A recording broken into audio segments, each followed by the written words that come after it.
Remember, Einstein on a tricycle is going to get his ass kicked by an idiot in a Ferrari. So we want to change to a rental model. And we want to rent to sellers. We want to rent to people that have traffic. Somebody was asking me, like, what's the fastest way to make $1,000 in here? There's a bunch of ways. So I'm going to give you a fast route on this. I basically have 6 steps today that we're going to go over on the major steps. Also going to be talking about, I always say the pretty words. There is no magic words to get people to respond back, but I found the next best thing to the magic words, right? So that's working amazing. We're getting 50% to 100% responses on stuff. So I'm going to share that with you. Should open a bunch of stuff up. Why is it that I am giving a Josh Singer $1,000? And maybe we'll do some other contests out that. Why did I make such a big deal out of the 4 things every influencer wants? Anybody want to pop on camera and take a wild guess why I did that? Adi, do you want to, is that a hand up? Yes, I'm new. That is the first one. And you said, like, you changed my worldview on how I used to view marketing, sales, and the fundamentals of the digital environments. First of all, thank you so much for doing this. I'll just take a while, guys. But from what I've read, I think getting access control or ownership or distribution is the first thing. You know, we ever do anything inside of Ronin or use the Ronin way or do whatever. And that's what essentially I'm doing people thing by me. So I'll actually understand those 4 principles. And I don't claim that I know, I might know them intellectually. Then you can do pretty much anything else. You might have an ego, but you might get life from the heads, so but you won't be able to play life having for people. Let's just take that. Yeah. That is right. Absolutely right. If you guys can remember these and master these, right, you'll be able, like, a lot of people have a product. They don't have any eyeballs on it. And if you could open up conversations and get things in people's distribution or their audiences, which really boils down to, if you understand a very simple vending machine business, like you understand how to make this work. Most people understand a vending machine business, right? But we're going to go over just a regular vending machine business, and we're going to look at what a digital vending looks like, because we have it even better as a digital vending machine business, right? Because we don't have to buy machines and do all that kind of stuff. I've been doing similar things since the 1990s. I stumbled onto some of this and didn't really realize exactly what I was doing to make it work, right? Once I started getting it down, piecing it together, like most of the money books had no fucking meaning to me anymore, because they're all old fashioned bullshit. Work hard, save up your money for 30 years, and every dollar's got some of my blood, sweat, or tears on it. Sago says, fuck that, right? Now, don't get me wrong. I'm not saying not to eat. There's going to be a shift over. That's what Ronin is. We're making a shift together. We're making a transition together from time-based income to an asset-based income, is the brainy way to say it.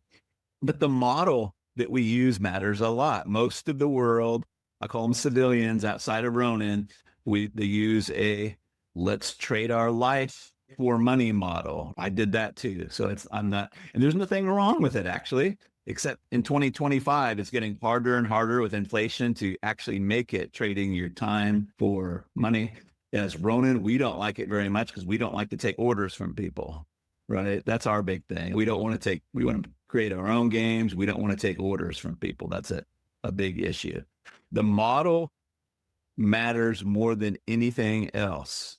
You don't have to be an Einstein. I very often say an idiot in a Ferrari is going to beat Einstein on a tricycle, right? And you guys are going to see this. So I want a model where it doesn't require me to be super smart, super brainy, super skilled, have a lot of skill, or even people that need a lot of skill, because I need people with skill. Now I got to manage them, or I have to find somebody to manage them. Does that make sense? So our topic today is get paid to borrow other people's traffic. And that's exactly what we're doing. But the way that we do it is the vending machine model. We do it with the vending machine. All vending machines get paid to borrow other people's traffic, is what they're doing. She's one of the richest men in the world. I don't think he's the richest now, but Warren Buffett, I probably mentioned this a few times, but we'll just throw it out there. What's the first business he started when he was 17 years old? Anybody know? Barbershop, pinball. Close. Yeah, pinball machines and barbershop. Pinball, right? Pinball, In 1946, I'm looking at my notes here. In 1946, he bought a pinball machine. Anybody know? I don't see any really young whippersnappers here, but used to put a quarter. I think back in his day, it was like a nickel. You put a nickel in or a quarter, right? And you play pinballs. It was a game you played. Didn't have electronic stuff. It's flippers and a ball and those kind of things. But he bought a pinball machine for $25. Great. Now he's got a pinball machine. Now what the F does he do with it? Does he just open up a pinball arcade? What is he going to do with it now? How does he make any money with this pinball machine? Anybody know what he did? What he did with it? I think what's in the barber shops that he put there. Barbershops. That's right. So he went to barbershop. Now, do you think the barbershop put it in there so they can make more money?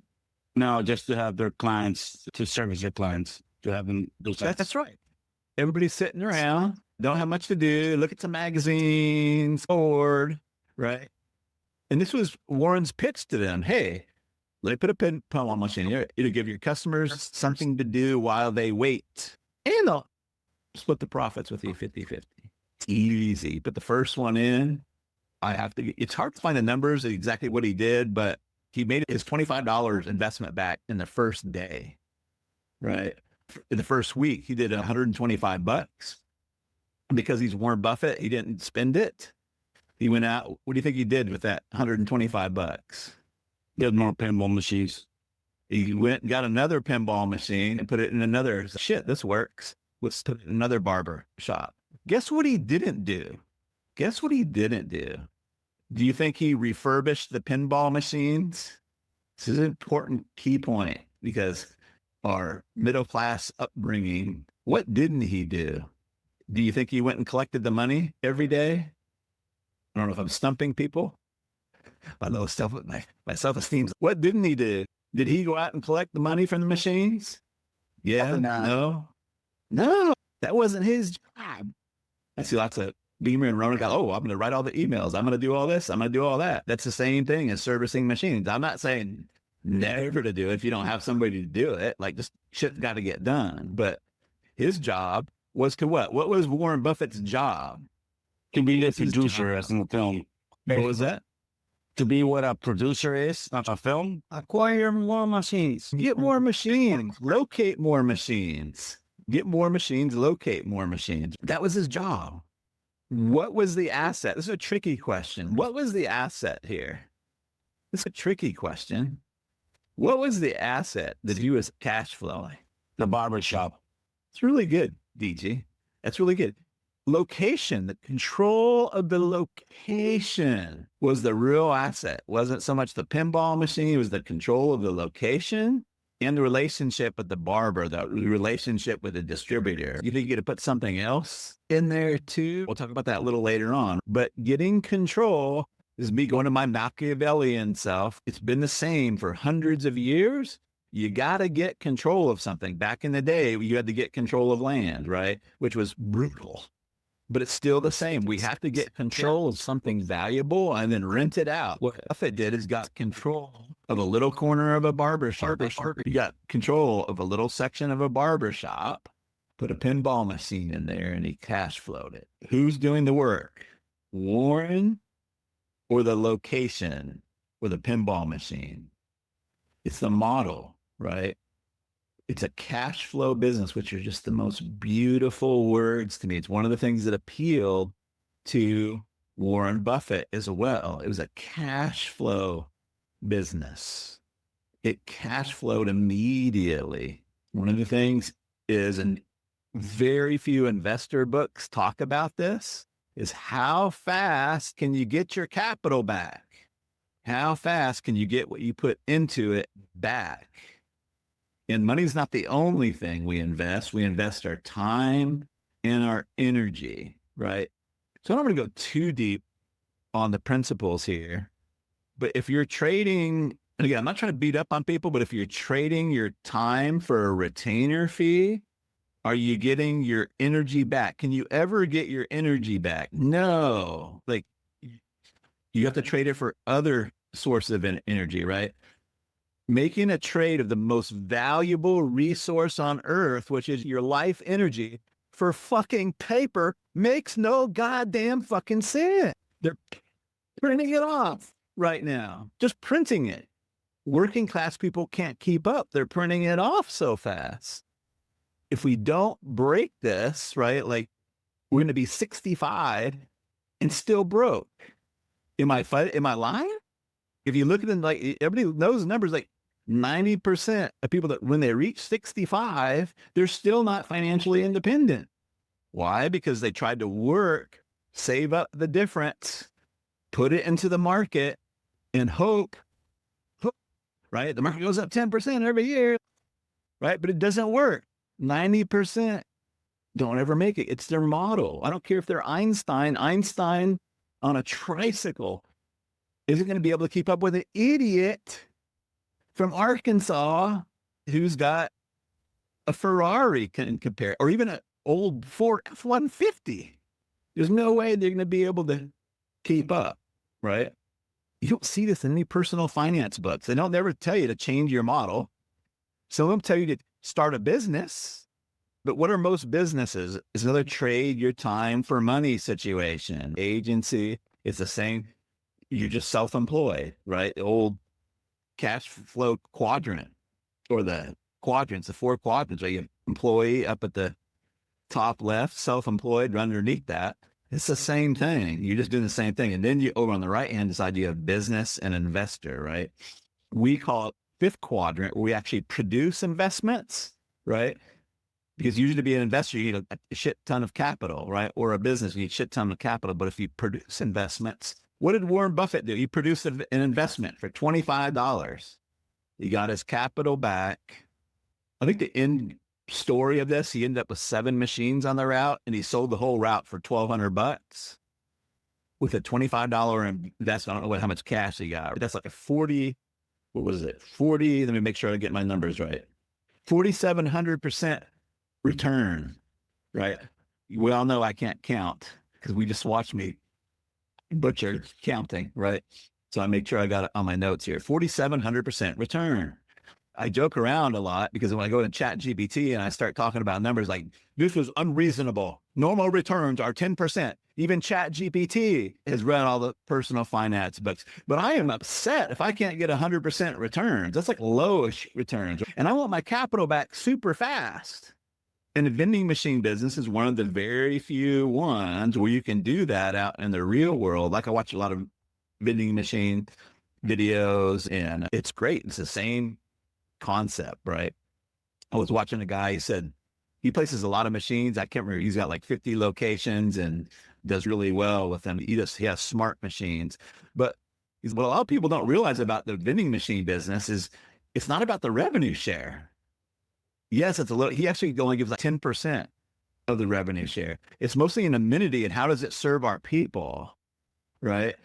When you put the machine in, if you put the machine in at a corporation with a lot of work, a factory, they want to keep the people hydrated and energized. There's what they want to do for them. So he also has Advil. He uses smart machines. You can put a bunch of stuff in there, Advil and stuff that'll keep them feeling good.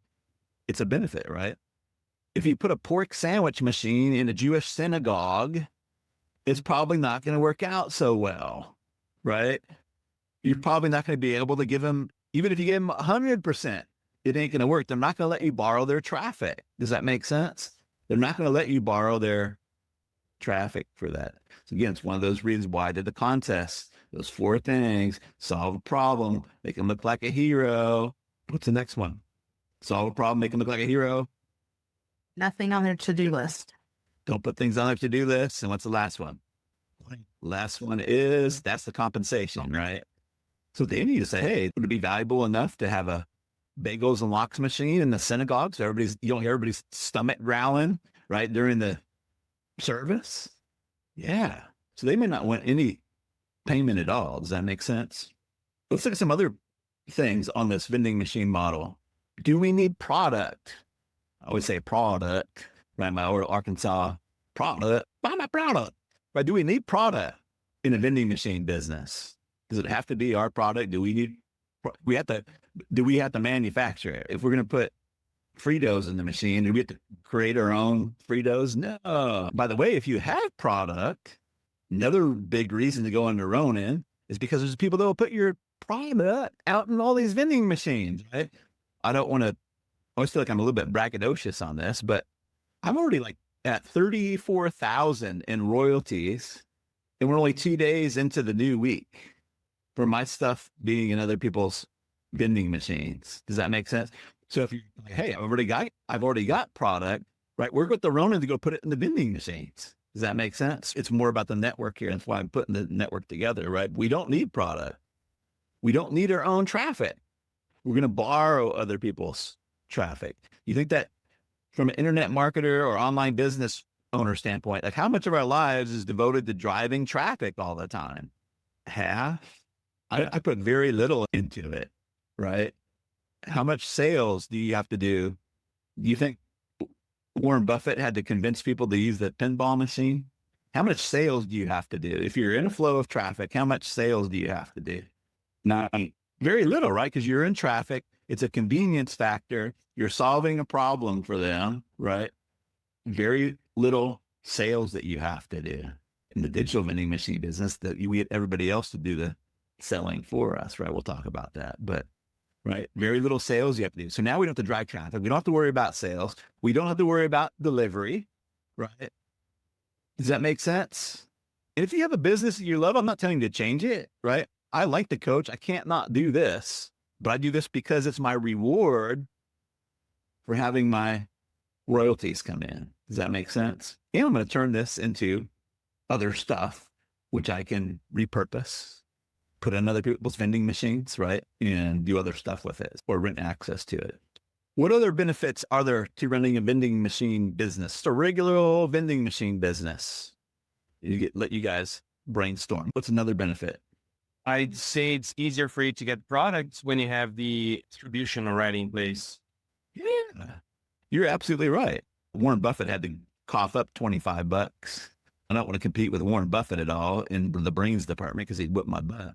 But I'm very resourceful. So if I didn't have $25, I'd probably get somebody to put an ad or something else on there, right? To get my $25 in advance. Hey, I'm going to be in this barber shop with all these eyeballs. They'll be playing pinball machines. They're going to all be looking at, maybe I could give some gift certificates away for you to, right? Does that make sense? And just get that money, that $25 in advance. Does that make sense? We'll talk about this a little bit later, but when I have books made, right? But I want to get my capital back quickly. I sell a chapter inside of there, right? I sell a chapter inside of there to get all my capital back quickly, right? It works every single time I do it, or when my Ronin do it. Jim just did it. Tony just did it. It works every single time, right? People want those eyeballs that are going to be on it. Does that make sense? What's another benefit? Another thing I'm horrible at is multitasking. So I try to look at my Q&As a little bit. You can swap product out if one isn't working. Pretty good. Good. Absolutely. One of the things they're doing in the vending machine business right now is they're going from the old style vending machines where you can only put Cokes in there, you can only put chips, and they call them smart vending machines. But you can basically put anything in there. But there's SaaS for them, so you can see how much you've sold, how fast it's selling. And so you can see what your sellers are. This is valuable real estate. You want to put a better seller in there. That's great. When do you make money on a vending machine? When do you make money? What days of the week do you make money? Every day. All day, every day. Any day. What hours of the day do you make money? 24. All hours. Is it taking vacation? I'm saying there's going to be money every single day, right? But your vending machines work for you 24/7, 365. Guess who doesn't have to fucking work when they're out there working? You don't have to work. It's pretty clonable too, right? Oh, it's going well with barbershops. I wonder if X would. That's right. We actually have an advantage with the digital vending because if a book's working one place, I can go put the book in another place really easy, the ebook or whatever it is, right? Awesome. So let's start. I know you guys like step by step. So you want to start into the steps here. This is probably where you guys really want to start writing. We're actually going to skip the first 2 steps and roll back around to them. So I'm going to go over the process, right? And then how to go find the people to locate the machines and what we're doing. So step number 3. See how weird I am? I make my own fucking rules. Start at step 1. That's for civic. We start at step number 3. Step 3 is repurpose. I almost call royalty Ronin the repurposing Ronin. Really, when you think about it, all we're doing is repurposing. We're just repurposing stuff, right? We're taking just to give an example, Jim is taking books and repurposing them into AI tools. Any demand there for that, Jim? Just a little bit more than I can handle. All we're doing is repurposing. I don't know if he's on the call today, but just another example. Here's one of my books. Watch this. German, repurposed into German, right? Guess how much work I had to do on this? 0. None. I get 10% of everything that's sold over in Germany, right? A book is a great vending machine because they can open it. It's a product and the vending machine, right? They can open it. They can look what's in there. They can go visit somewhere. They can make a payment. Not just, one of the things we're talking about is getting the idea that payment's only in money. But when they pay energy to go scan a QR code or go somewhere, they just put money in, right? In the form of energy. And they can go and get something out. We can repurpose a book into a community. It works pretty good. Working pretty good, right? Repurposing into a community. What other kind of repurposing can we do? You guys give me some ideas. The AI tool. Cool. AI tool? Online course. Book into an Yeah, my ears are slow. book into an online course. Online course. Cool. Awesome. Yes, we could turn a book into a mini course. A course, right? There's a mini course generator. There's a product out there called Experienceify. We'll take content, a book, you could turn it into a little mini course, right? You can put links in that course going to various different products, right? What else? Repurpose live event into a product. Cool, dude. You're exactly right. You could turn a live event into a product. I wonder how Ryan knows that, right? You turn a live event into a product. Podcast. Go ahead, Chad. I was just saying podcast could be something. Perfect. Podcast could be turned into a book, right? Podcast could be turned into articles. Podcast could be turned into videos. All these different things that we can repurpose. I've got somebody right now. This is just too easy, right?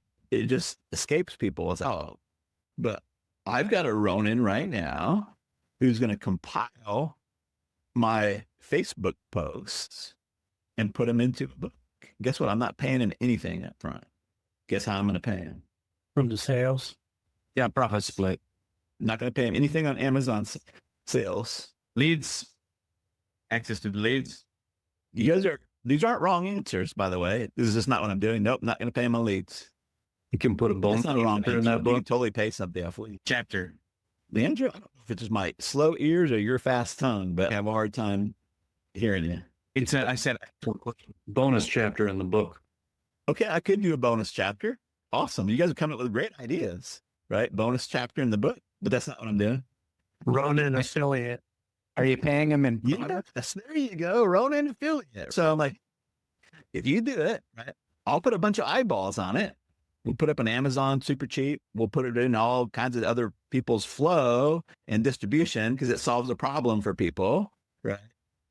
And we'll just have your affiliate link in there, right? He's going to make 50% for life on that. I would be shocked over the lifetime of this book if he doesn't make 6 figures for compiling this, right?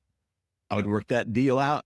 You guys find something you guys want, I'll put your link in there, right? Totally cool with that. But guess what? I'm not the only person who will do that.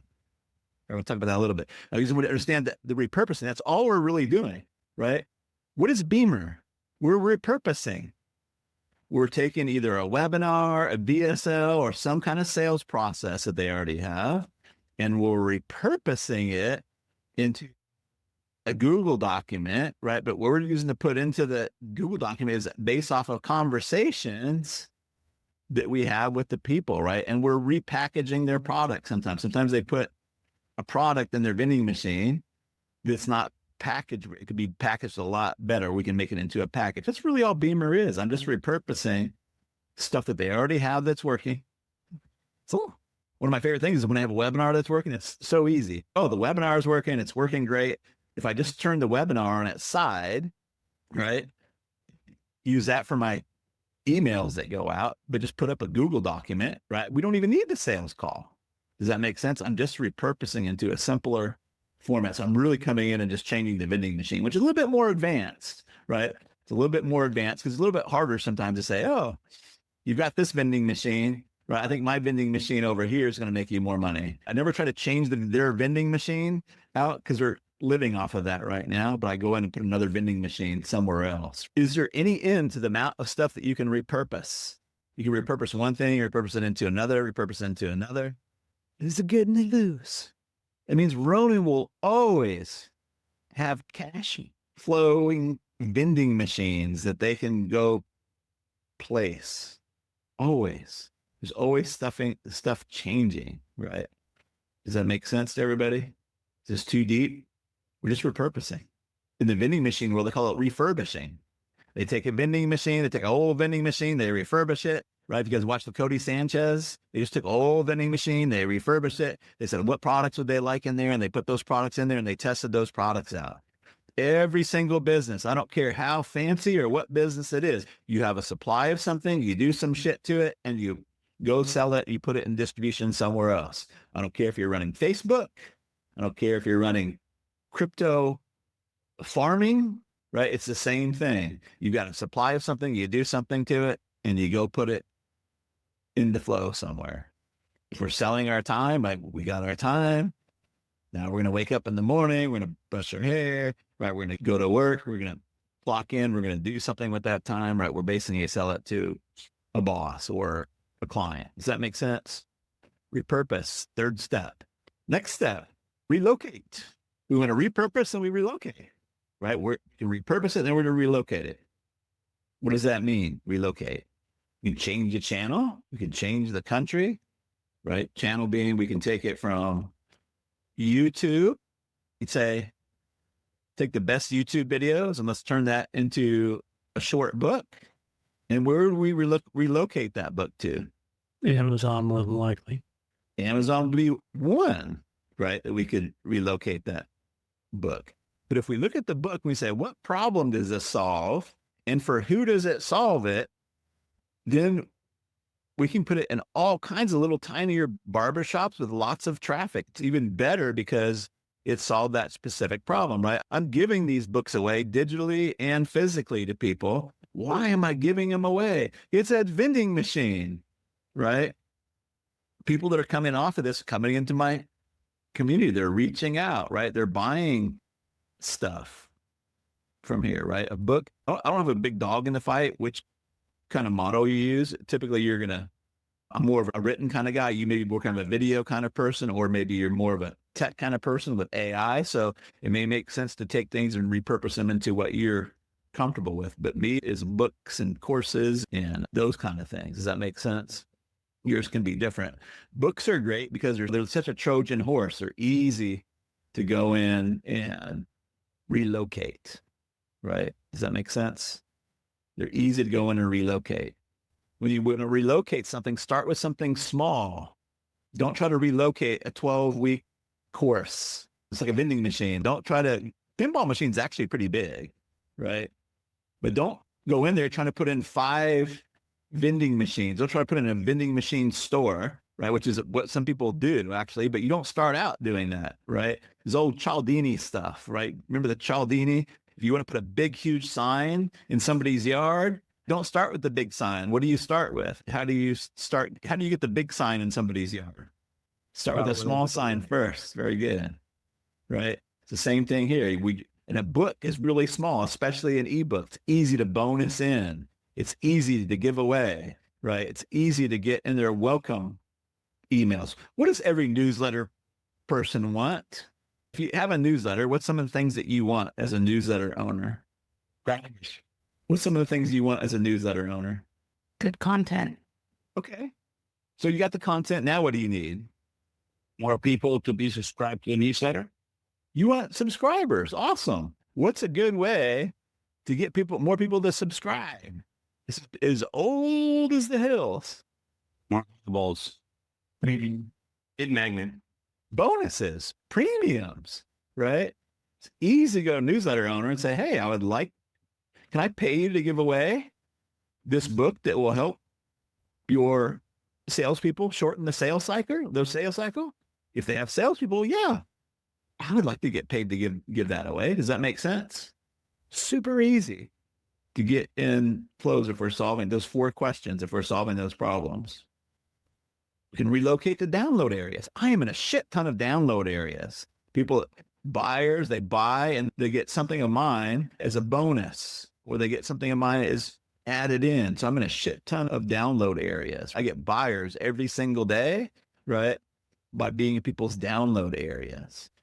I tell this story all the time, but when I was in the relationship advice space, there was a gentleman named Michael Webb, which wasn't his real name, but he had, I think it was the ebook was 101 romantic dating ideas.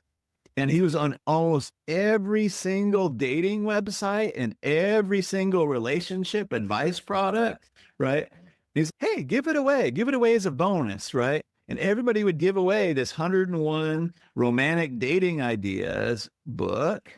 And it was chock full of his links back to his site and affiliate stuff. And he made, I know, like multiple 7 figures from that by driving people back to his stuff and just go, it was a vending machine. It was just an ebook. It was a vending machine. That's all it was. He put it in the right traffic flow. Does that make sense?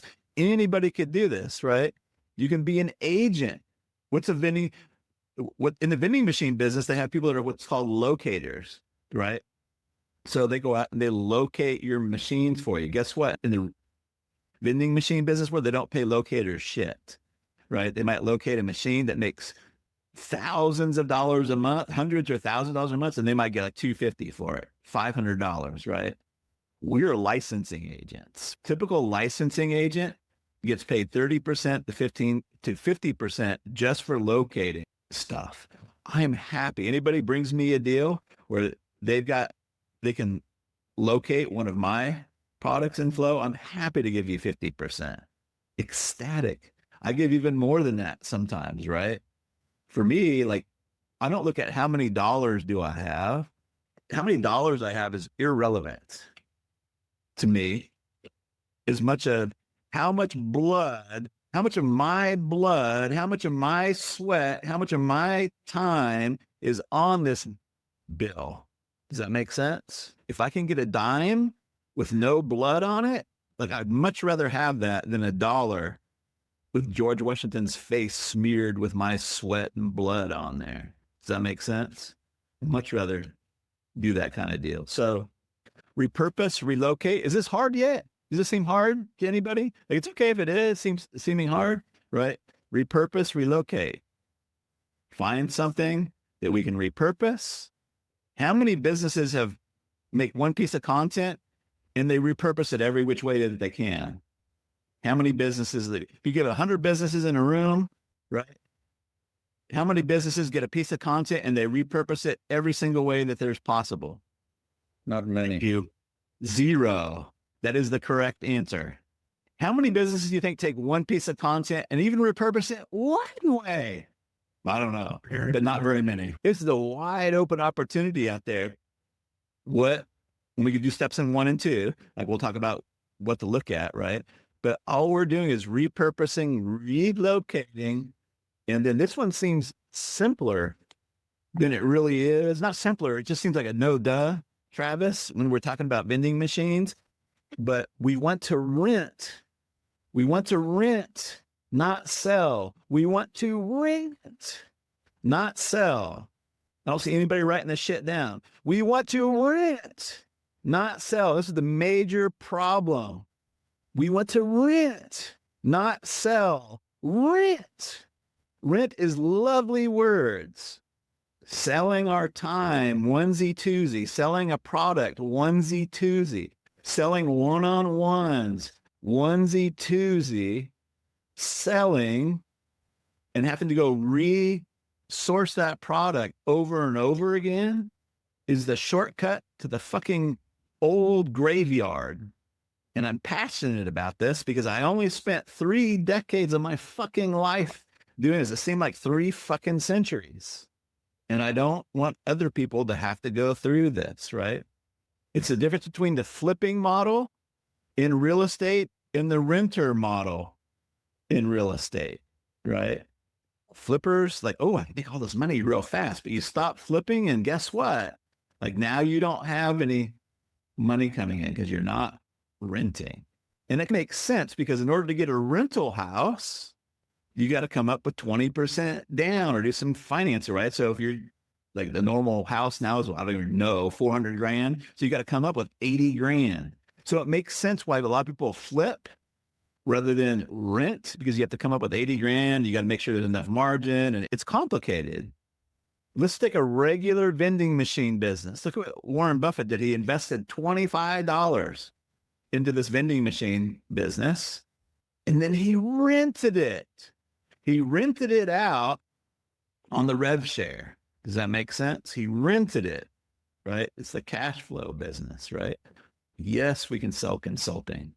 Sometimes it makes sense to do it. But if you don't add in another model, like unless you're going to, I'm not trying to beat up on people, but unless you're going to beat 90% of the world, you're going to be fucking broke when you're 60 fucking 5 years old. I don't want that for you guys. I'm saying this with all the love in my, right? I don't want Ronin to be like, I want to ban the word broke in Ronin. We just have creativity and we have courage, right? We go out there and we go put vending machines at people's flows, right? But if we don't break this model, like we're going to end up at 65, hoping Social Security is still there. I think the average people are getting on Social Security now is like $2,200 a month. Man, that barely even pays my health insurance. Like, so we want to rent, right? We want to rent stuff. You know, I stumbled onto some of this stuff in the 90s. I'm like, wow, I just made a bunch of money really easy, really fast, right? Because I stumbled onto this. So I don't want to go deep into it. I got some new people here. So my old people, my old salty people, just bear with me. But one of the lowest points in my life when I was selling my time for money all the time, and I totally crashed my life. And it was Christmas time. I had 0 presents underneath the tree and I was late on rent, right? I won't go into all the details, but I started a fax advertising business. Basically what I did is repurpose people's fax machines in offices to be a lunch menu delivery device, right? I would call them up and say, hey, would you like to get lunch menus and coupons from the restaurants? Oh my God, yes, that'd be great. Right. So I put those together. Then I rented access to the restaurants in town. I rented access to the restaurants in town. I rented access to the restaurants in town. I had something that I could rent now. And I went to $3,000 a month really quickly. And all I had to do was like send out a fax from my WinFax Pro. It was dial up still. But I'd set it out right after dinner. We only had one phone line. Send a fax out, right? We'd send a couple hundred a night, right? I just live in a small town. But this is when I started renting stuff, right? I'm like, whoa, this is way better than fucking working. And you rent out something. You don't have to go resource it, resupply it again, especially if that supply is your blood, sweat, tears, energy, time from your family, time from the things you really want to be doing, right? Rent out access, right? Ronin, I'm renting access, right? I put something together, some of it. Now, a lot of you guys think I'm renting access to my courses and my licensing, which I am, but I'm really renting access is all the wonderful people in the network in here. Like we're making a lot of money together, right? We got people that are good at AI. We got people that are good at copywriting. We got good at people that know people in a certain niche. We got people that know other niche. You guys are renting out the network that we have here, right? So you don't have to be doing all of the work. Does that make sense? You guys can team up and partner. nothing against Jim, but he doesn't know that much about AI. He partners up with Jason, right?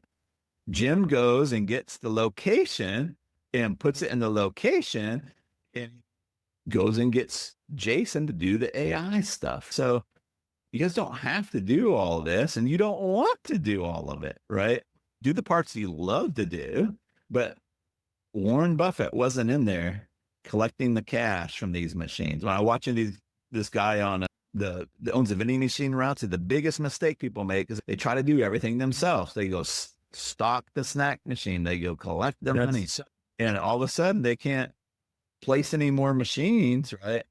And they're stuck. They're basically in the employee quadrant. They didn't make that shift over to the investor quadrant, right? But we can produce our own investments, right? I don't want to beat up on them, but one of our Ronin, every time I say I don't want to beat up on somebody, I beat up on them, but it's just a matter of getting levels, right? But he took my book and repurposed it into an audio, right? I was like, what do you want? I can't remember even how much I paid him, but it was like $3,000 or something. I was happy to pay him a $3,000 one-time fee. Dumb. You got the money, but it's gone. I guarantee that money is gone now. Maybe you put 10% in this Schwab account, right? And hope it's going to grow for 30 years, right? One of the things that Amazon does is you can go in and hire one of their voice talents and they'll do a 50-50 royalty share. Smart, super smart, right? I would much rather pay up front, right? Because I'm going to get my money back real quick does it make sense? I'm going to get my capital back. And now I have another asset out there that's repurposed that I can put in different areas, right? But we want to rent, not sell. And who do we want to rent to? Let's test my old salt here. Who do we want to rent to? Good, DG. We want to rent to sellers. If you put a barbecue machine in my house, I'm probably going to eat some, but not enough to like do you any good. But if you put a barbecue sandwich machine or barbecue sandwich vending machine inside the Razorback Stadium, like you're going to do great.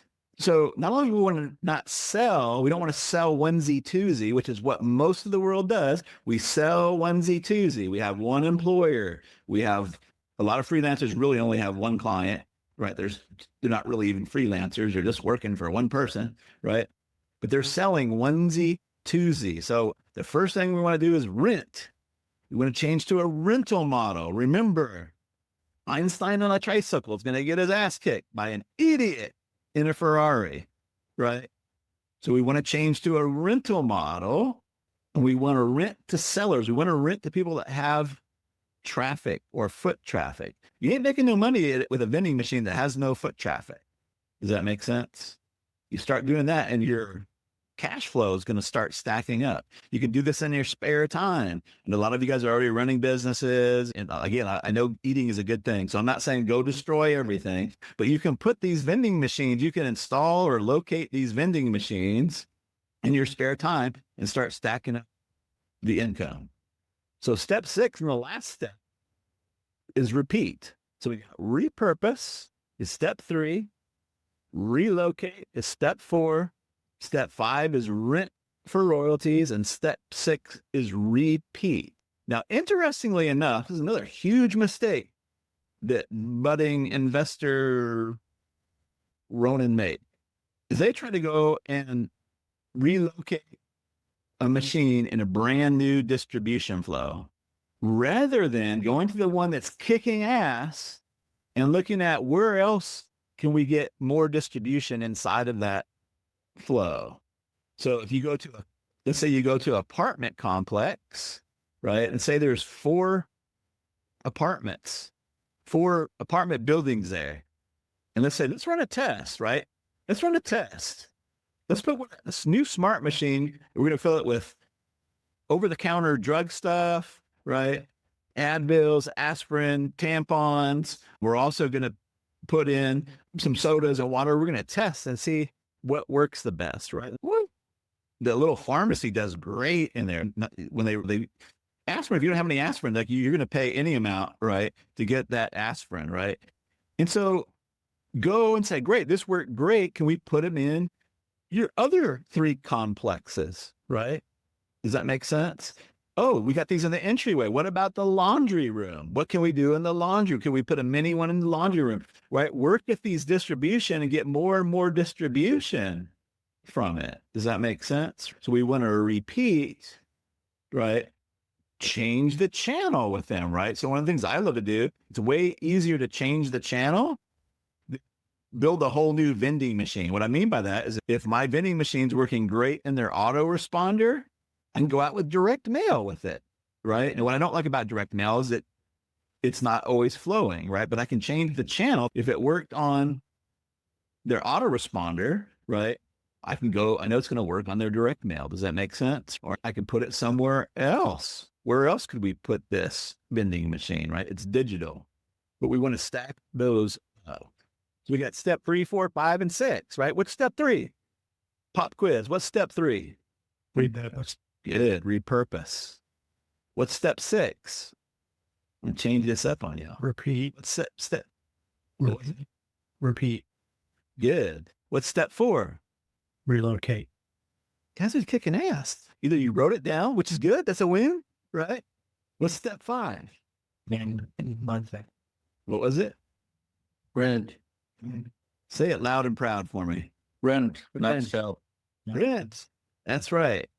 The reason I'm beat by one to hell because, like, how many people are out there selling funnels? I get it. Ooh, they're gonna pay me 25 grand for a funnel. 25 grand, right? And they take that funnel and they go earn millions off of it, right? Why not get a little percentage, right? Rent your funnel out, right? Does that make sense? You can make so much more money. You're gonna get so many more deals, right? You have to compete with everybody when you say, I want all my money up front. Pinky swear I'm good. Pinky swear. Like you're gonna get a result. Pinky swear. Right? Like they're gonna be your master. That he who takes on the risk gets to make all the rules. That's why I like to take on all the risk, because I like to make the rules. I don't like to serve masters. A trick question. What's step 1? What's step 1? So how do we find the people to do it? How do we reach out and contact these people so we can get these in, right? So step uno, we want to round up a partner who has audience and or product. Now, if you're just getting started, you can do either one. I can find somebody who has an audience, or I can find somebody who has a product, and then go relocate that. The faster, more synergized and less steps is to find somebody that has a product that you can repurpose, right? Or content that you can repurpose, and the audience. And you're going to see how this works here in a minute. We're going to focus first on their product, and you're going to see why. But let's talk about what we're looking for. You can do this with e-com, but I like things that have big margins because I want a big margin if I can, right? But so let's look for folks that sell a digital product, coaching, SaaS. We want something with good margins. They also, on a regular basis, produce what I call braingasmic content, which basically means it's eye-opening, it's counterintuitive to what the rest of the market's saying. So as they, I never thought of it that way. So they have a product. Hopefully that solves a problem in a unique way, right? The eye-opening, counterintuitive, braingasmic content. This can be posts, it can be videos, it can be tweets, it can be books, it can be podcasts, right? And they have an audience, preferably a growing or flowing audience. What when I say flowing audience? Growing or flowing, either one of those. Derek, let's call on somebody. I'm going to call on somebody else. Chris G, I'm going to pick on you. Why would we want a flowing or growing audience? Growing means it's active. So they've got good engagement with the existing audience and it's attracting in more. And flowing means there's buyers. Yep. There's transactions happening, right? If we have a vending machine and we locate a vending machine It doesn't matter how big the apartment complex, there could be 1,000 people in the complex, but if they're just sitting there, they're not going anywhere, there's no flow, right? Where's the flow of the apartment complex go to? Are they going out to the courtyard, on the exit, right? If you can have your machines right at the exit where there's flow, you do way better than having them up on the rooftop, unless it's a party area up on the rooftop. Does that make sense? So we want to have flow. And a lot of times that means, like, if they have a newsletter, they're getting new subscribers all the time, right? It's easy to get a vending machine in flow, right? If I have to make it move, right? If I have to send emails or send letters, and I have to be the one that makes it flow, right? That's fine for a test, right? But I want to make sure there's a flow in there where I can stick my vending machine. Does that make sense?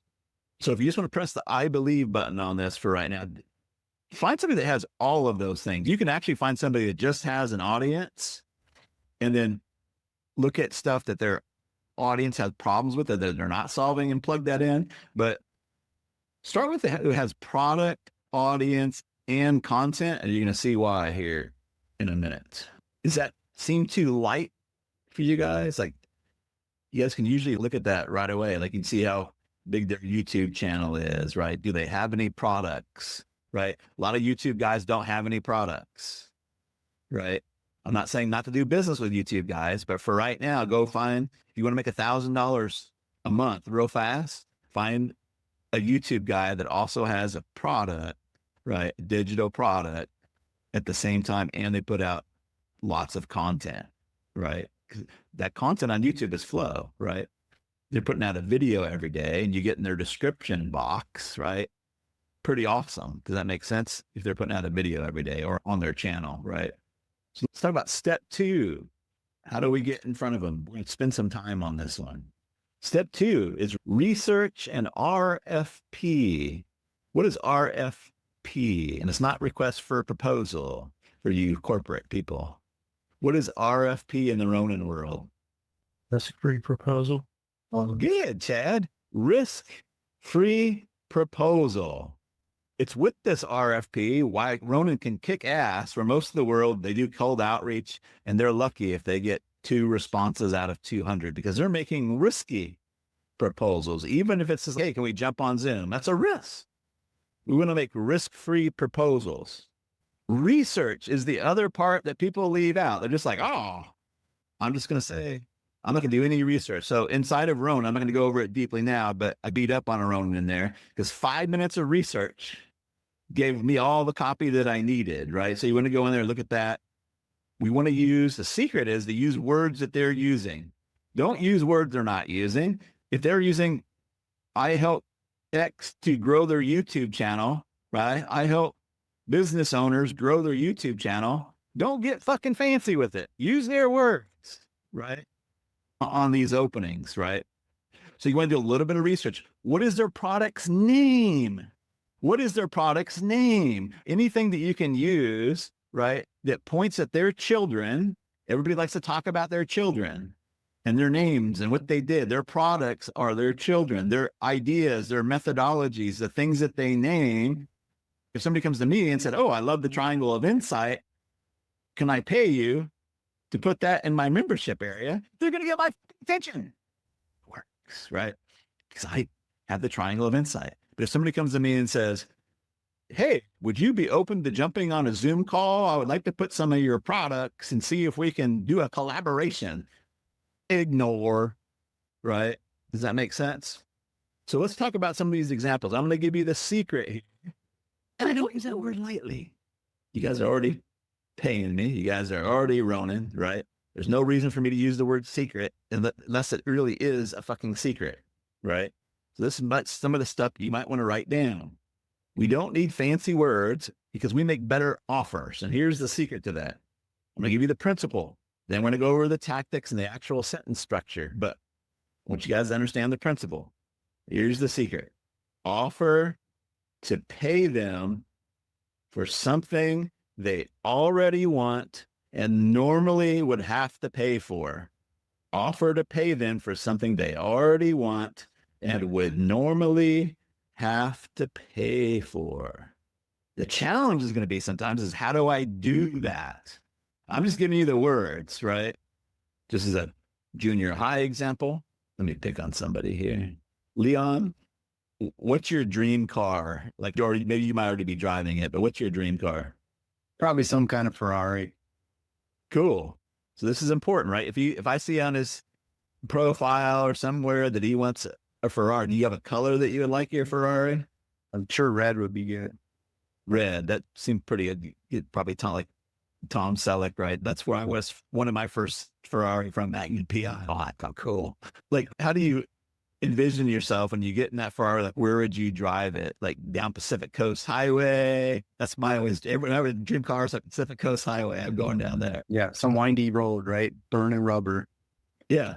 So if I come to you and said, Leon, could I pay you to drive my Ferrari once a month down the Pacific Coast Highway? Would I get your fucking attention? And that's it. Shut the fuck up. Not, I've got Friday open. If you could do Zoom, would you be open to jump on a call? No. That you've just entered a price in there, right? Now, don't get me wrong. I do still think in the standard Ronin Mojo openings, starting out with something, getting a conversation going first before you lay that offer on them still works better. But we're getting 50% to 100% response rates just laying that offer on. If we do our research first and we use the words that they're using, right? But we want to offer to pay them for something they already want and would normally have to pay for. You guys want some examples? No, you didn't. So this is one that worked, right? I'm doing a deal like this right now on the reverse side. But if you reached out to me and you could replace these blanks, right? I'm gonna do the examples and we'll give you the blanks, but could I pay you to turn your Facebook posts into a mini book and put it in front of copywriters, agency owners, and for other freelancers who are sick of making their clients millions while they work for peanuts? I am going to answer that fucking email. I can tell you've done your research. You're using my terminology in there. That's exactly who I want to help and the problem that I want to help them with. And I would normally pay to get somebody to do that. Does that make sense? Could I pay you to turn your YouTube channel into a subscription product with monthly sales for stay-at-home dads who love Stoic wisdom? Would that work on Landon? Probably not. I don't think he's got a YouTube channel for stay-at-home dads that love Stoic wisdom. But if you find something, does that make sense? You see why we want to put those in there, right? I'm thinking of Jim on this one. Could I pay you to turn your book into a useful AI tool and put it in front of online business owners who'd love to make their sales cycles shorter? Yeah, you could pay me for that. Does that make sense? Can I pay you to include some of your content? Now, that would be better if we had more detail. Could I pay you to include your triangle of insight frame into my book, which will be in front of freelancers fed up with client work? Yeah, I pay money and all kinds of stuff to try to get my content places like that now, right? Does that make sense? By the way, I'll give you guys these notes too. Probably shouldn't have told you that, but I still want you to write it down because you'll still remember it better. But here's the framework loosely. If you guys understand the principles, there's no stopping you. If you just look at this framework, and it'll help, but it won't nearly set you as free as if you understand the principle. But can I pay you to use your blank for my blank, which will be in front of blank, who are blank, right? And I pay you to use your whatever it is, right? Name their shit, whatever it is, right? Triangle of insight, your whiz banger 3001 AI tool for my whatever you're going to put it in, which will be in front of the people that they want to be in front of, right? Go find their words. Who do they say they help? Don't make up your own words for it. Who are, and this is this problem that they have, or who loves something that they love, or have something in common with those people, right? Rose, could you kindly repeat that one more time? You bet. You bet. Can I pay you to use your blank for my blank, which will be in front of blank, who are blank? So can I pay you to use whatever you want to repurpose for them? for my whatever you're repurposing to, if that makes sense, which will be in front of the very people that they're trying to pay or get in front of right now, either through your content or who are going that have the same problem or have that specific problem. Remember, this is all going to those 4 frames, right? Just help them solve a problem, right? Look like a hero. Does that make sense? Those 2 things, don't make them do any more work. Let me ask you guys a trick question. I think I talked about it in the group. Why, when I say the least important thing is the compensation, why am I leading with, can I pay you? So they know you are not selling. Very good. They know you're not selling something, right? That's why. Not that the payment is the most important thing, right? But now they know without you saying it, they relax. you're not selling them something, right? So I feel like I'm picking on Jim. He's just on my mind. He's the superstar. But Jim repurposed my book into AI tools, right? So I'm coming back to this, why you want to focus on people that have product and audience, right? So he says, hey, let me turn your book into an AI tool, right? I'm like, cool. Where's the first logical place we're going to locate this vending machine? What's the first logical place? Your audience. My own audience, right? And so I want to say to you guys some steps. Can you do it? If somebody just wrote a really good book, but they don't have an audience, could you still make it work by saying, hey, this helps people shorten sales? Like this solves all kinds of problems. But if I do it and go put it in their audience, absolutely you can, right? That's what I'm doing now. I've got people out there like full time going out there and giving my book away, right? I'm going to talk about that for audience owners here in a minute.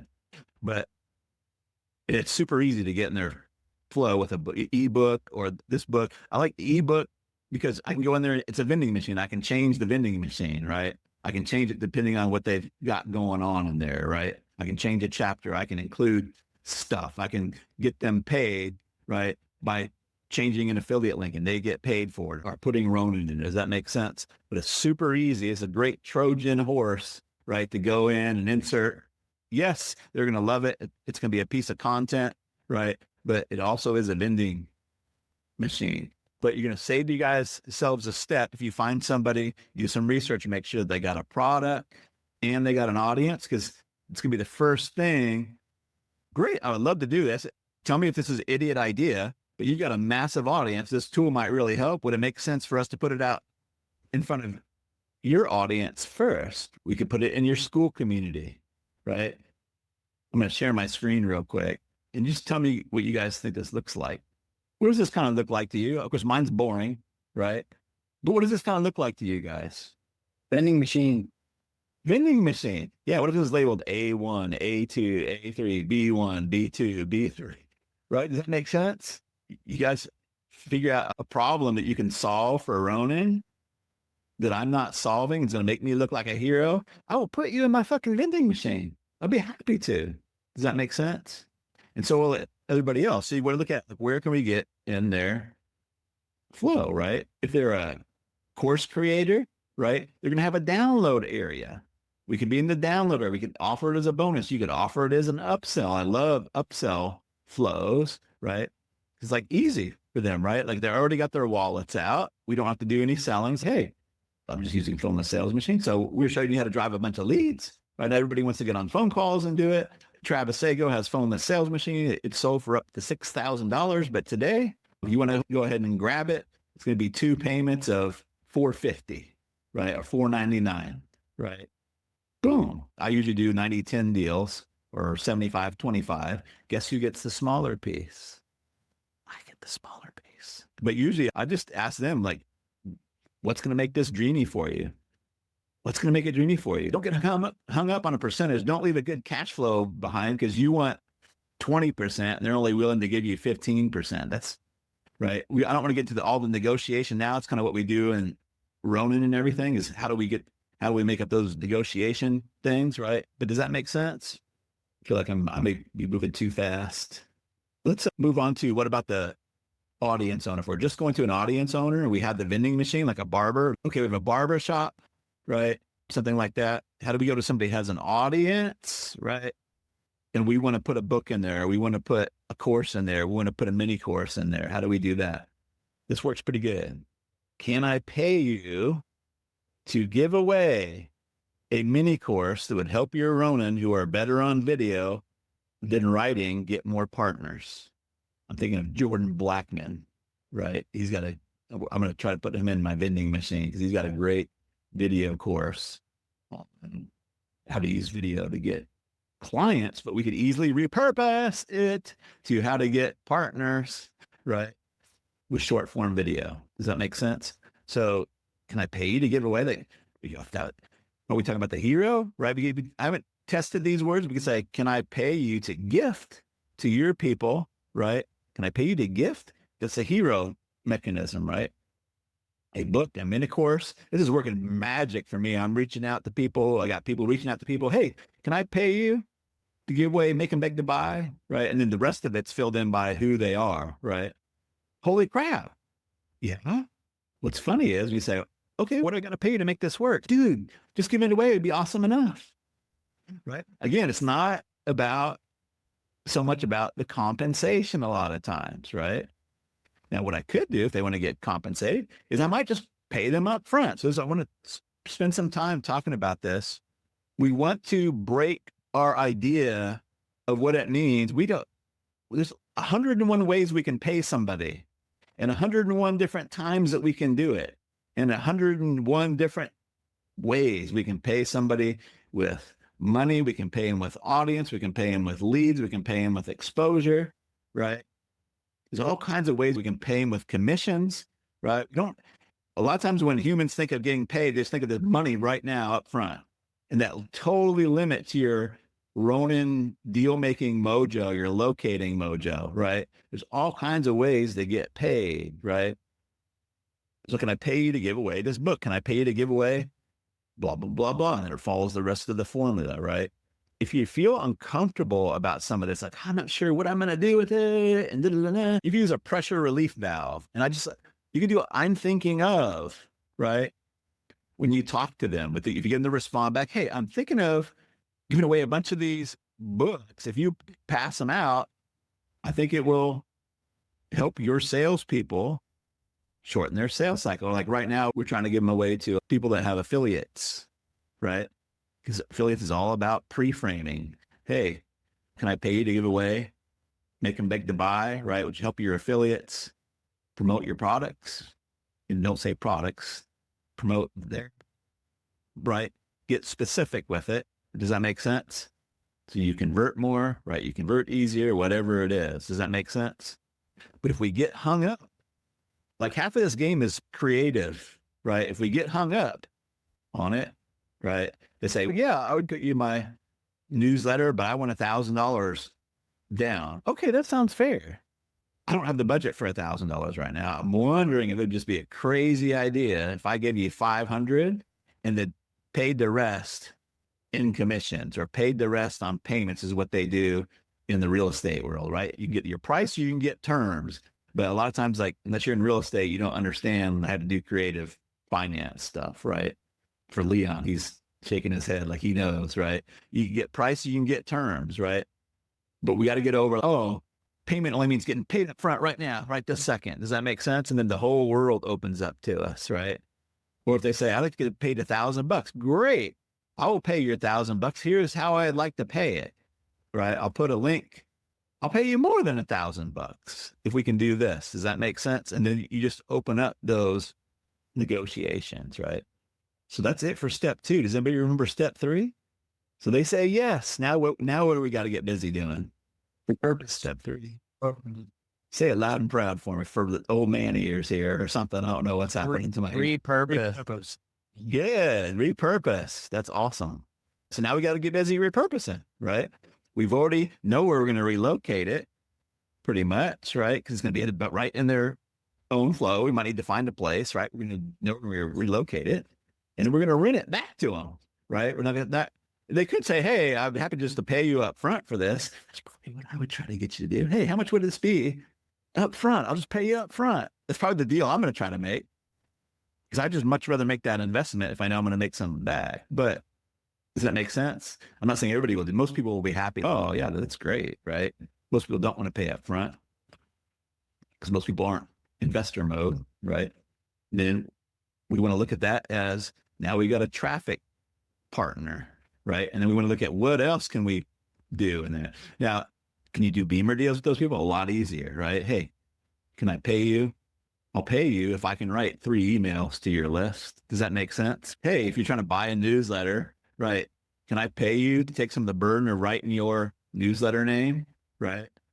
Wow, okay, that would be awesome. Does that make sense? Those are all different kind of things that we can do on that. So here's your fun work is do step 1 and 2. Don't worry about all the other shit right now. Do step 1 and 2. Find you somebody that has a digital product, right? Or SaaS. By the way, I love doing SaaS deals, like selling that SaaS once that solves a problem and then formatting it. Like I'm going to sell a bunch of school with authors, right? I think every author, everybody that has a book should have a school community, right? So I can do a vending machine. That's all. It could be a book for authors who you want, right? To make authors, most of the authors that are on are broke, man. Like most of them are broke, right? I can sell a bunch of school and they get a lot of vending, a lot of traffic areas for authors, right? I might even get in with Jim, right? See if I can give them a bonus because he's going to be working with a lot of authors, right? Is why the Ronin network, right? And say, hey, we could split school commissions or whatever is on there, right? But we want to start thinking that, and I talked myself into a corner. I forgot where I was going.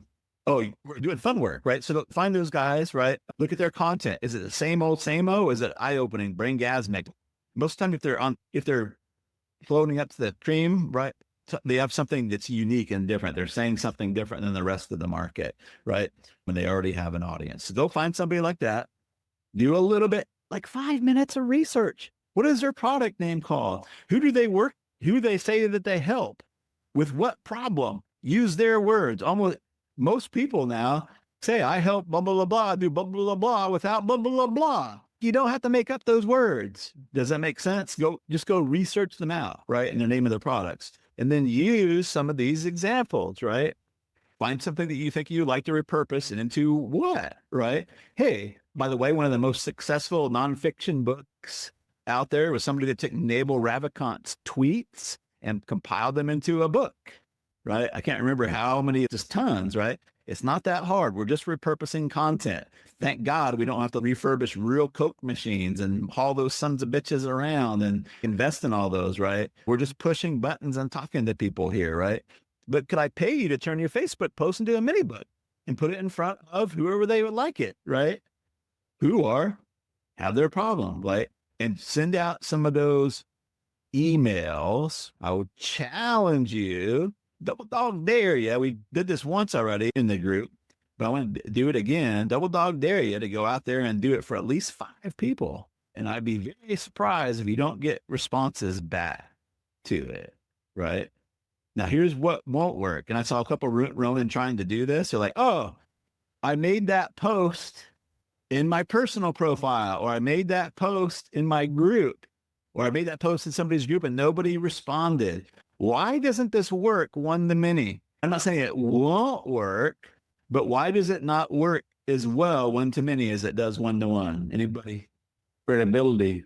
Go ahead, DG. I said credibility. It's not the same as me trying to sell something as you trying to sell something in my name, like you trying to recommend me. Yeah, I'm not 100% sure that's it. I don't think it's wrong, but that's not the main reason why. Sounds like a pitch because it's not personal. What makes it personal? You got to use the baby's name. That's right. That's why it doesn't work as well. I'm not saying it won't work at all, right? But that's why it's not going to work as well. As, hey, can I take your Facebook posts, right, and turn them into a book? And usually they don't even get to for who or for what. But hey, can I pay you to turn your Facebook posts into a book? People aren't necessarily going to reach out to that because it's too general and it's not solving a problem for anybody. Does that make sense? So it doesn't work nearly as well. But one-on-one, if you do that 5 minutes of research, right? You do the research and the RFP, the risk-free proposal, not risky proposal, right? No, that's what's wrong with the rest of the market. They're making risky proposals. Like, I'd rather take a kick in the nuts than get on a half-hour Zoom call with a stranger, right? Like, it's just the way I am. Like, there's got to be some upside for me. What's the upside? But test it without that first, because if nobody's responding back to the little short thing, then there's something wrong with the offer, right? They're not digging the offer. Does that make sense? But if you cloud it with a price, you're not going to be able to separate the two. But that's your fun work. Do that. And then post a separate post in the group. I'm not going to promise anything, but there might be some prizes for people that post, right? Because the more the prize is going to be, the world is our fucking oyster. When we understand the vending machine business, right? We don't have to have tons of credibility. Whose credibility do we write off of? If you're acting as a locator, a licensing agent for one of my books or one of my programs, is it your reputation or my reputation? Is it my reputation? You could be a nobody. I prefer to be a nobody. I really don't want to have my business run where I have to be known. It's great. I always say it's great if you have that authority card in your hand, but it's not the only card. But that authority card also comes with other issues, right? Which we don't need to really get into here. But what stops Ronin is they think, oh, well, I don't have any portfolio where I've done this before, or, right? But it's not, you're saying, hey, can I turn your content into this? You don't have to pay me for it. I'm going to pay you. I'm going to figure out how we can pay you for it. Does that make sense? I don't know if you guys are deep soaking this in, but I'm going to shut up for a minute and let you guys talk. And I mean, tell me how you guys are feeling about this. Hey, Travis, I do have a question about the guy who's doing your Facebook post, turning it into a book. Did he say specifically, did he just say he's going to get it in on the Amazon, or did he say he wants to get it in specific audiences? The reality is I reached out to him and said, hey, would you do this? And I told him, I'm not going to pay you any book royalties. I'm not going to pay you anything up front. But we'll pay you 50. We'll put your links in there and we'll pay you 50%. I actually went to two people. One person said, let me think about it over the weekend. Right. And so I went and found somebody else. Right. Does that make sense? Again, I'm the motherfucking chooser around here. Right. So I'm going to just go find somebody that wants to get it done. If they got to think about it for 3 days, I get it. And maybe, but that's not the person. I'm not saying there's anything wrong with that person. It's just not the person I'm looking for. If it's not yeah, that sounds great. Let's do this. If it takes them 3 days to make a decision, it's probably going to take them 3 years to get the damn thing done. Again, I'm bragging on Jim and Jason, but they go in there and get shit done, man. You get shit done, Liam. You go in there and get stuff done, right? That's what I'm looking for. Yeah, I'm going to do it. Like, where I'm looking for a boss, right? I'm looking for a boss. And so is your other partners, right? They're looking for a boss too, right? Tell me no. Tell me yes. And it's cool, but I'm not going to wait around. To me, this is a 6-figure opportunity, right? It might not be 6 figures next month, but you can probably make 6 figures by the time I get done putting this out there, putting it in Ronin, putting it in all my other places, putting it in the newsletters, getting it out in other people's spots, right? Where I'm going to make it probably Kindle Unlimited, right? Just to open it up, right? So it sees a bunch of people, right? So you can do real well off of it, right? You'll say, oh, I'm waiting for opportunity to come knock, right? When opportunity knocks, answer the fucking door. Or say get lost, one of the two, right? So on a scale of 1 to 10, 1 being, fuck you, Travis, I still have no idea what the fuck to do. And 10 being, right, man, like this digital vending sounds pretty easy. I can do this, right? I can see myself stacking up my royalties on that. On a 10, right? Where are you guys at? 1 through 10. Just you guys that are on camera, if you'll give me a number, just hold your number up.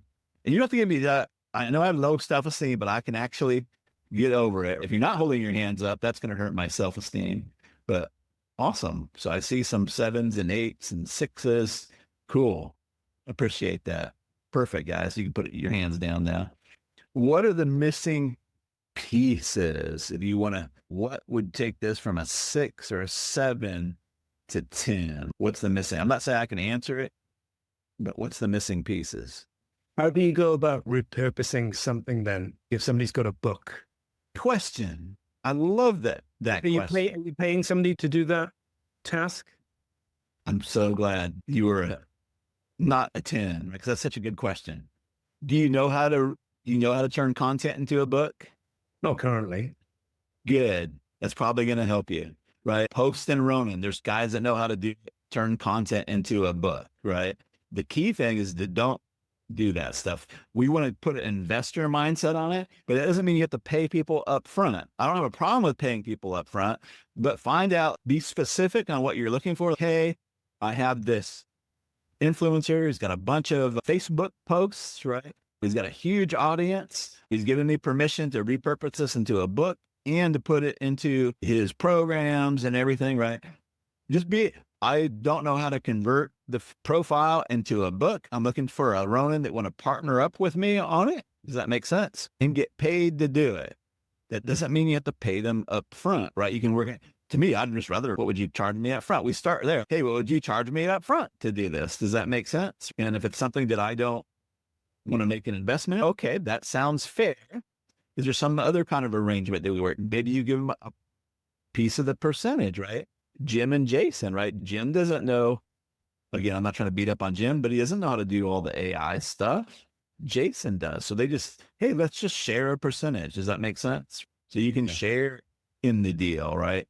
But I think what actually, Mark, hurts a lot of the Ronin is they're like, I got to learn how to I got to learn this AI. I got to learn how to write copy. I got to learn how to do T1s and T3s and T2s. And no, you get paid for locating, right? Getting the permission and getting control of that location. Does that make sense? The deal, getting control, back in the day, it was getting control of land. And it's still a good thing to think about, right? You didn't have to know how to farm if you knew how to get control of the land. If you know how to get control of the land, people would come farm it for you for some of the produce. Does that make sense? Now, the challenge you might get sometimes, if you got a piece of land that's too small, then there's not going to be enough production on it where it's going to make any sense. So you would have to pay them to work on it. Does that make sense? But one of the biggest things I try to get across to Ronin is you don't have to know how to do all that shit. What you need to do is, we're showing today, is getting a barber that has a flow of customers to say, yes, we'll let you put your pinball machine in. Does that make sense? Or vending machine. Yeah. Just earlier, you mentioned not giving the partner more work to do. So I was thinking about an example. I know a coach who's got a great book. You mentioned a school community. And I thought maybe we could do that, but I couldn't see her wanting to maintain a school community. You know what I mean? So is that not giving them a lot more work to do? Jim runs my Make 'em Beg to Buy community. How much work have I done in the Make 'em Beg to Buy community since you've taken over? I don't even think maybe I think you clicked. Yeah, I think you clicked like on a couple posts here and there. Are we making any money from that? Yeah, I think we're doing all right. Yeah, we're doing good. So you just say, hey, we're gonna take this over for you. We're gonna put it in, we're gonna install it, we're gonna do everything. We're just gonna pay you to take the concepts from your book and invite people or make you look really good. If you want to come in, right, you can, right? Now, the thing that I would do a little different, and this is just timing thing, right? You bring up a lot of good points.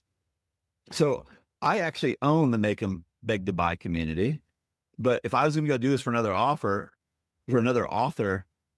guess who's going to own that community? Guess who's going to own that community? It's going to go on my stuff. So one of the ways I always make sure I get paid is I make sure some of the flow goes through me. That may be my links, right? So if I was going to take somebody's Facebook profiles and turn them into a book, any of the links I'm going to own and control.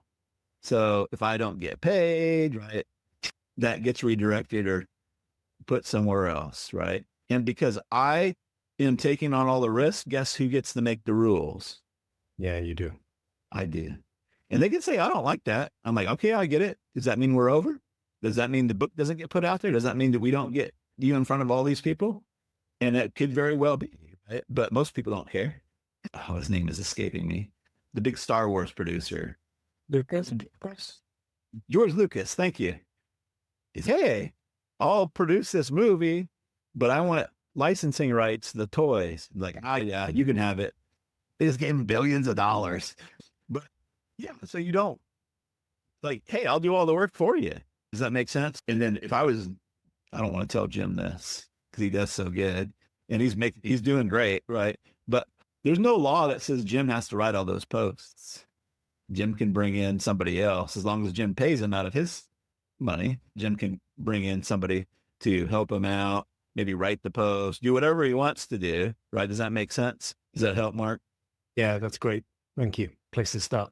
I tell this story all the time. I see you, Leandro. I'm going to come over to you next. I tell this story all the time, but I got a lot of new people here.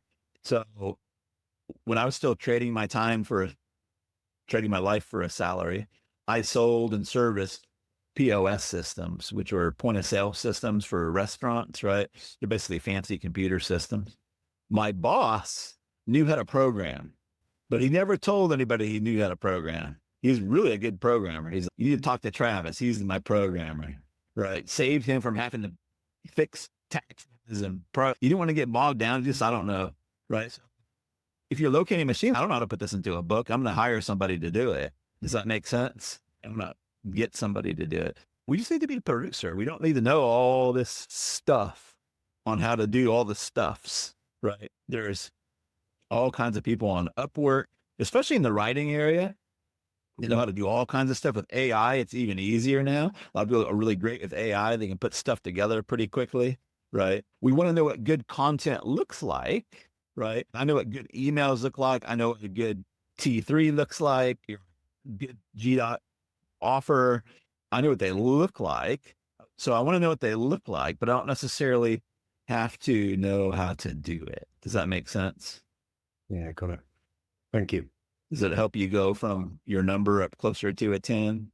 Yeah, it gets me to a 7 or an 8. That's it. That's an improvement. Cool. Yeah, that may be where some people are, right? Until they actually, because it's an intellectual thing. You just got to go out there and put butt on seat, right? And get going. But please, Mark, don't let it stop you. Ooh, you're gonna hear the gears grind a few times. You're trying to get to that, right?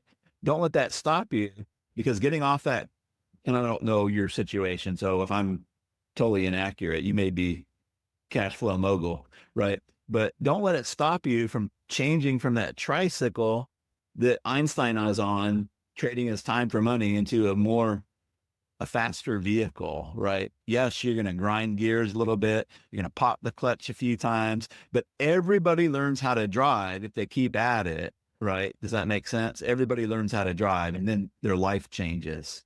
Learn how to drive and your life changes. It's the same thing with this. If you learn how to put in these digital vending machines, your life changes, right? It's about getting permission to put the machine in. Once you get control, then you figure it out, right? Just a real quick example. I know Leandro's waiting. Somebody posted in Ronin, hey, somebody's selling ad spots really cheap. They're selling them for $3. I didn't know what I was going to do with them, but I went in and bought I can't remember, 100 or 50 of them. I bought 50 of them. I said, I'm going to buy them. Then I'm going to figure out what to do with them. They're driving like 25, 50 clicks for a $3 spot, right? So I go get control and then figure out what to do with it. And that's a line I stole from Jay Abraham, right? Because if I had one wish, it would be that I controlled everything, and then I'll go figure out what to do with it, right? Yeah. So that's what I'm trying to get across to you. So Leandro, you go, and then I got Jacob with his hand up. Yeah, one of the things so it's always execution and how to get it there, like Mark was asking, is where I always get stuck. I see it a lot clearer now that you is as lecture today, but one thing that is still getting in, I'm not sure on how to do. I got, let's say, a product. It's not a product that has a free version. It's just a product that's like $1,000. It's sold really well, and it's just like sitting there on the shelf. He doesn't sell it anymore. In order to put it in a flow, I'm gonna have to do something that you were talking to Mark now, right? I'm gonna have to do something to it in order to make it fit in the flow and make sense for them. Like, most of my stuff, I just give them a link, right? So here's the thing, like, what specific problem does it solve and for who specifically does it solve it for? You want to figure out. And then you go find people that have an audience of those people that aren't solving that problem. Does that make sense? Yes. So that's really all that it is. Like, you want to look at not the product, but what specific problem does it solve and for who? And you may have several who's, and that's a good thing. Right? My book solves anybody who needs to shorten their sales cycles, but not everybody talks like that, right? Franchisees and people with big ticket, like long sales cycles talk like that, right? But if you have a bunch of affiliates, it's going to be about how do they pre-sell and frame before they come to my site, right? So it helped them, the product owner, remember NEER, naturally existing economic relationship. If I give this book to somebody that has 100 affiliates and their affiliates sell even 10% better, they naturally get a benefit from that. Does that make sense? So they're not buying the book, they're buying helping their people understand there's 5 things you need to pre-sell before you even send them to my page. And when you do, they're going to buy a lot faster, buy a lot more, buy a lot easier. That's music to their ears. But if I talk to somebody else, right? If I'm talking to a solar manufacturer that manufactures solar equipment, and I say, hey, if I give this to all your distributors, right? Does that make sense? And they're going to have a different terminology for that, but it's the same. Does that make sense? Just positioned a little bit differently. Now, it's a really good example is Jordan Blackman has a great course, how to get big ticket clients with short form video. Awesome. And you could actually slice and dice that to a lot of different markets, but to do it for mine, we don't want to talk about clients. Why? Because we don't like clients in Ronin. We want partners. So it would just need to be massaged, right? Hey, how to get big ticket partners using short form video. So maybe there's a bonus in there. Maybe does that make sense? Maybe we change it up. Maybe he has a mini course first as the Trojan horse to bring it. That's how you're going to pay. Hey, that's why I told him, put a mini course in there, right? On how to get big ticket partners using short form video, right? Put the intro in there and the people can go through that. It can be very helpful. It can help them. And then if they buy your regular course, then I get a commission off of that, or he gets a commission and the buyer. Does that make sense? But a lot of times, like, I'm just positioning my stuff. I don't give them all the videos and everything. I just give them a link to I use Kajabi. So I give them a link to the training course.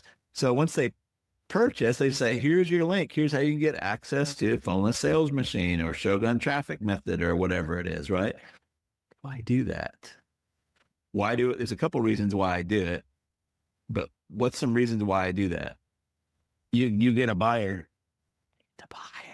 There's more ways to get paid than one, right? I just worked a deal where I'm getting paid $100 for every $2,500 buyer. They got $2,500 buyers, right? I worked a deal. I'm getting paid $100 for every $2,500 buyer, right? Is it really the money that I want? No. Does that make sense? So I was like, hey, tell me what works for you. And this is where you guys are probably going to exit Ronin and, I'm going to learn from this guy. He's a stupid negotiator. But he said, he's like, when I said, what would make it dreamy for you guys? He's like, why don't we split it 20, 80, 20? You get 20%, right? I would have made a whole lot more money off that, but I would only made it probably for a short amount of time because then it's going to become a burden to them. And so I'm all about the long term, and I want the assets, not the money. Money is a byproduct of controlling assets, right? And this is the thing that if you can see past this delusion, we can make all the money that we want. So I just usually give him a link, right? That's usually I just say, this is the way it works. I give you the link. I don't know if I think he's jumped off, but, oh, no, he's still here. But Leon gave my agreement to somebody. Great guy. There's nothing wrong with asking for changes, but he asked for like 4 or 5 changes. I'm like, I'll change this one thing. Other than that, like, that's the way it's going to stay, right? Like, we didn't say it quite like that, right? But okay, I understand if it doesn't work for him, right? But we'll change this and the other one's going to remain the same. It's okay. It's cool. Does that make sense? So you can do any thing that you want, Leandro, because you're taking the risk. Leandro gets to make the rules. And they may not like your rules, and that's fine. You guys don't have to do business, right? There's tons of people out there. So many people out there. So many people like got stuff to repurpose, and they want more eyeballs, and they want somebody to come and do it without, yeah, I would love to repurpose my posts into a book. But you know what people want to charge for writing a book these days? Like $5,000, $10,000, $15,000, $20,000, right? And they pinky swear it's gonna be good. Pinky swear, pinky swear. It's gonna be number one. And then if I do that deal, then I get to make all the rules. This is when you have it done by. This is the deadline that I want. This is right. But when now they get to, we can collaborate on some of those things, right? But they can do it the way that they want. Does that help, Leandro?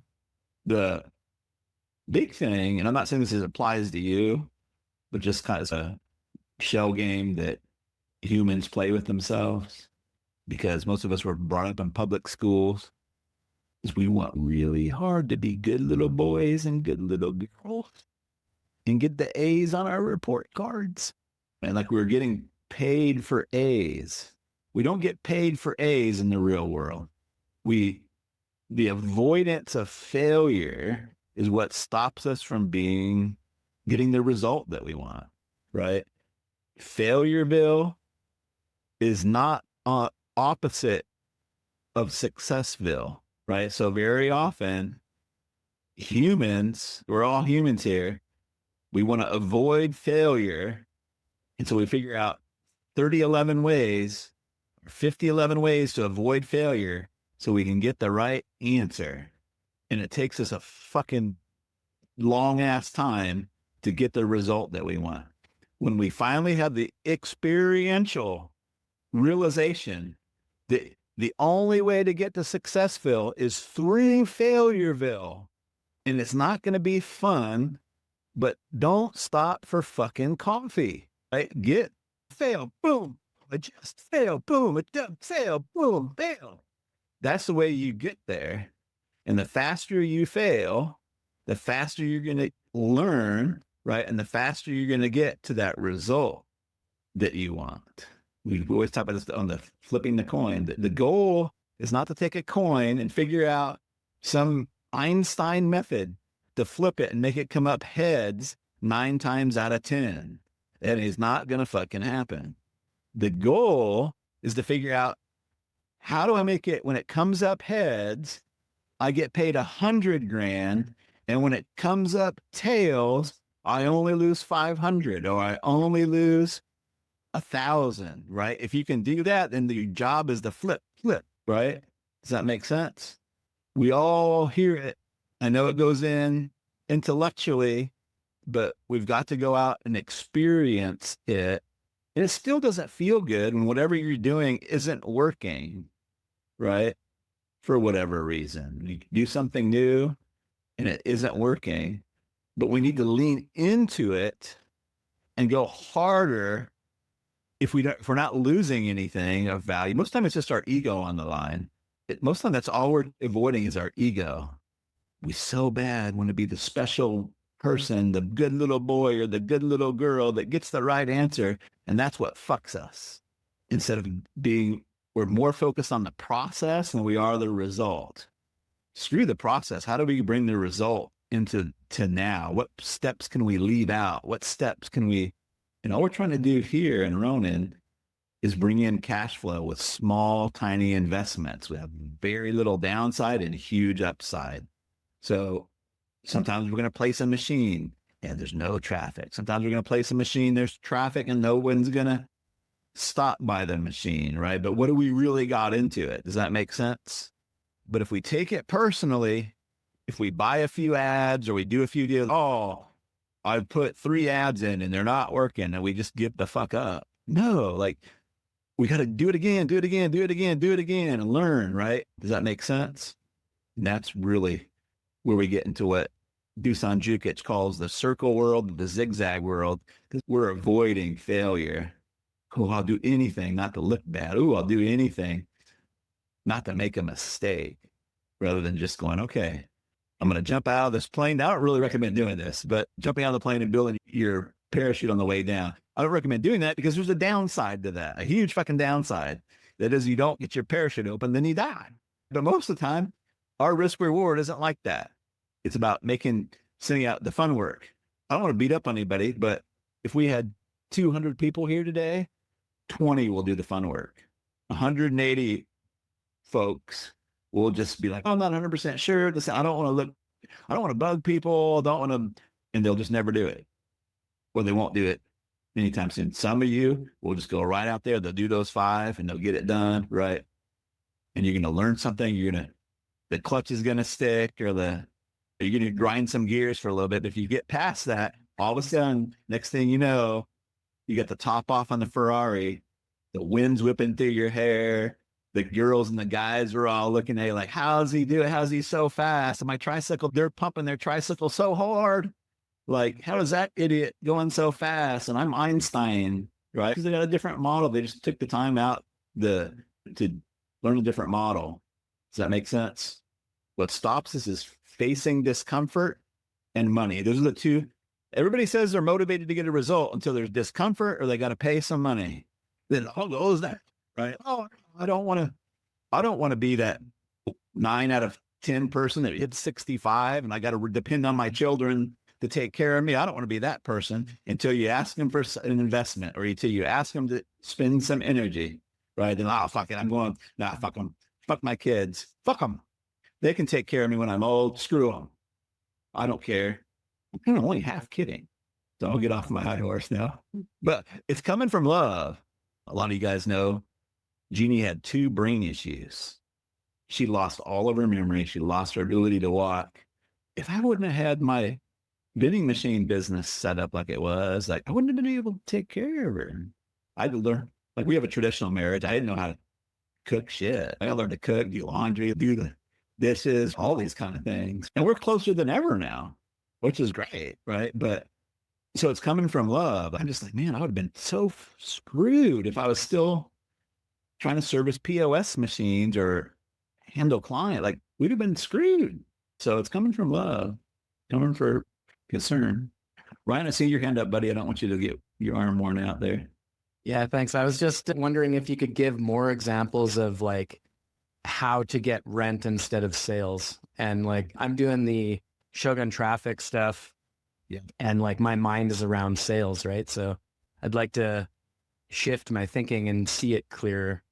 So for your specific situation, you're running Shogun traffic to a partner, right, who has the product, right? So you're actually renting, he's paying you to bring him deals, right? So you're actually he's renting. If you get your location set up and you get your autoresponder or whatever your quote unquote funnel is, that's what you're renting him. Everybody thought when I was on ClickBank that I sold ebooks. That's not what I did. It's not what I did at all. I didn't sell ebooks. I rented sellers my funnel, right? It was a 75-25% deal, right? I got 25%. Does that make sense? And understanding that I wasn't selling ebooks and my real customer, yes, the people that bought the ebooks had to be served. My real customer was actually ClickBank and my affiliates. That was my real customer. They were renting that from me and they would keep me in flow as long as it was converting. Does that make sense? So that's the way you want to think of yours. Like, you're not buying ads, you're figuring out what locations I can get control of and what funnels I can bring in, right? And then you're just basically renting that out to your partner, right? You just want to go get more routes that work like that. The challenge that you have right now is you got to find the right barber or the right place to put your machines. Once you get that figured out, then you're like, boom, you're going to be able to bring that out. But you just got to fail fast to figure what that is. Yeah, put some brain into it. Who's to solve a problem for? Does that make sense? But you're not selling the program. You're renting out your locations and your funnel. And the cool part is you'll be able to do that with other things other than what you're selling now. What are they really buying? They're not buying how to get grants. They're buying, how do I get capital to grow my business? So you could do, think about this. You could do merchant credit cards, right? Like you can get a piece of the credit. So now you can rent, you can do merchant credit cards, get a piece of every transaction. Does that make sense? So when you understand what you're really selling, right, and what you're really helping with, right, then you can keep on renting stuff using that same distribution that you've already built and the funnels that you built. Does that make sense? My relationship people, yes, did they buy a lot of relationship products? Yes, but they also bought weight loss products because one of the things that after a breakup, like so many people want to get in shape, they also bought credit repair and financial products, right? Because usually after divorces and breakups, right? So what they were really buying, most of these people were really buying, getting their life back to normal.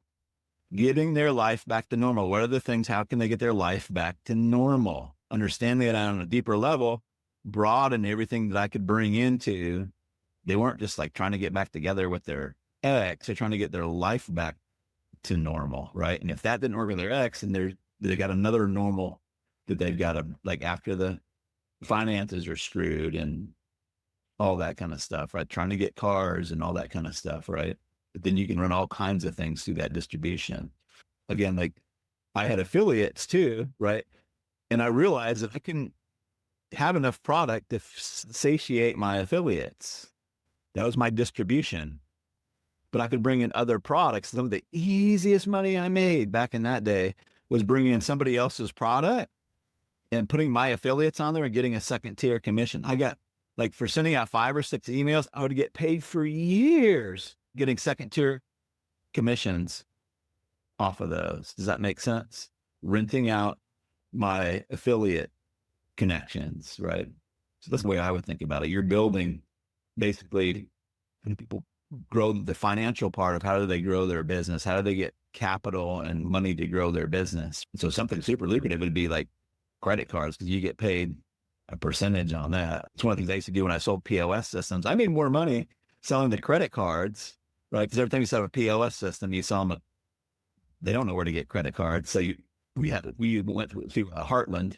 We go through Heartland, we get paid a percentage every time they run transactions there, right? We get paid a percentage, right? Sometimes made more money doing that than the damn install. Does that make sense? What else, guys? If this doesn't sound like something you guys can do in your spare time, it may be that you're looking at it as like a business rather than an investment that you're making. You're making an investment to do a repurposing and relocating it. And you want to get your investment back as soon as possible, right? But if you're investing too much of your time and energy, I would seriously look at the model. You should be able to set these up and let the money stack on there, right? There's nothing wrong with little ones first. Get a little one going. You're going to learn so much more making $100 or $200 a month off one, getting one going, right? By the way, you guys can promote Ronin. You get paid 50%, right? I've got I'm one of those people. I've got the product, I've got the content, right? My audience isn't ginormous, right? But there's lots of different places you can go out and put my content out in different flows, right? I'm not saying you have to do that, and if you don't feel like finding somebody that's a product partner, you can have one literally in the next 5 minutes, not including me. What am I talking about? How can you have a product partner in the next 5 minutes that will pay you ongoing? How can you have a product partner in the next 5 minutes that will pay you ongoing? Anybody care to? By becoming an affiliate. That's right. There's so many. I wish there was this many tools when I was an affiliate, right? But there's so many SaaSes out there that will pay you a monthly, and they solve different problems for different people. Some of those SaaSes put out a lot of great content that you can go and repurpose, right? A lot of the smart lead, instant leads, like all those places do, right? You can start out with whatever affiliate commission they make, but after you make a few sales, it's really easy to get that commission bumped up. It's really easy to get that commission bumped up. The world of difference, somebody comes to me and says, hey, I would like to promote your stuff, and they made 0 sales. And somebody said, hey, I got an idea where we can make more sales together, and they've already sold 10 of my thing. Guess who I'm going to pay attention to, right? The best thing is to do the fun work and post it in the group. And when you start getting replies back that you don't know how to respond to, then we can all pitch in. I can help you out with that, right? But the big thing is we're making them risk-free proposals. We don't have to be gingerly about it, right? Say, hey, I'll turn your content into this and put it in front of these people, right? And then once we have an agreement, like, hey, tell me this is a dumb idea, but like you have a pretty big audience. Why don't we put it in front of your audience first? I do this all the time with my direct mail stuff.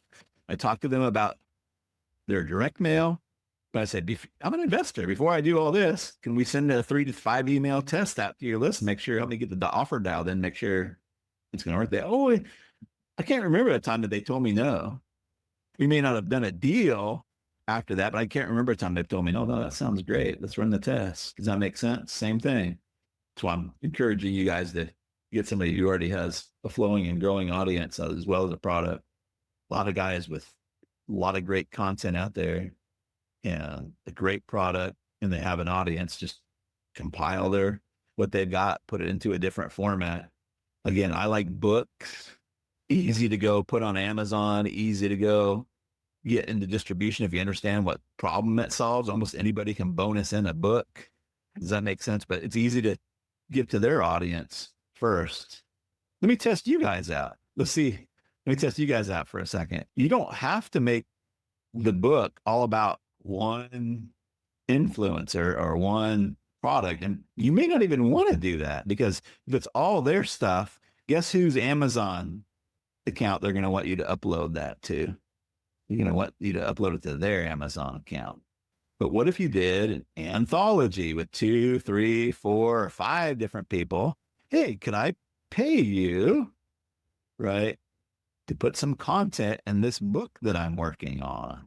So rather do the whole book around them, right? Like maybe you're doing a book on short form video, right? How to get clients with short form video, right? And you go not interview, but you take some content from 3 or 4 or 5 people that have that.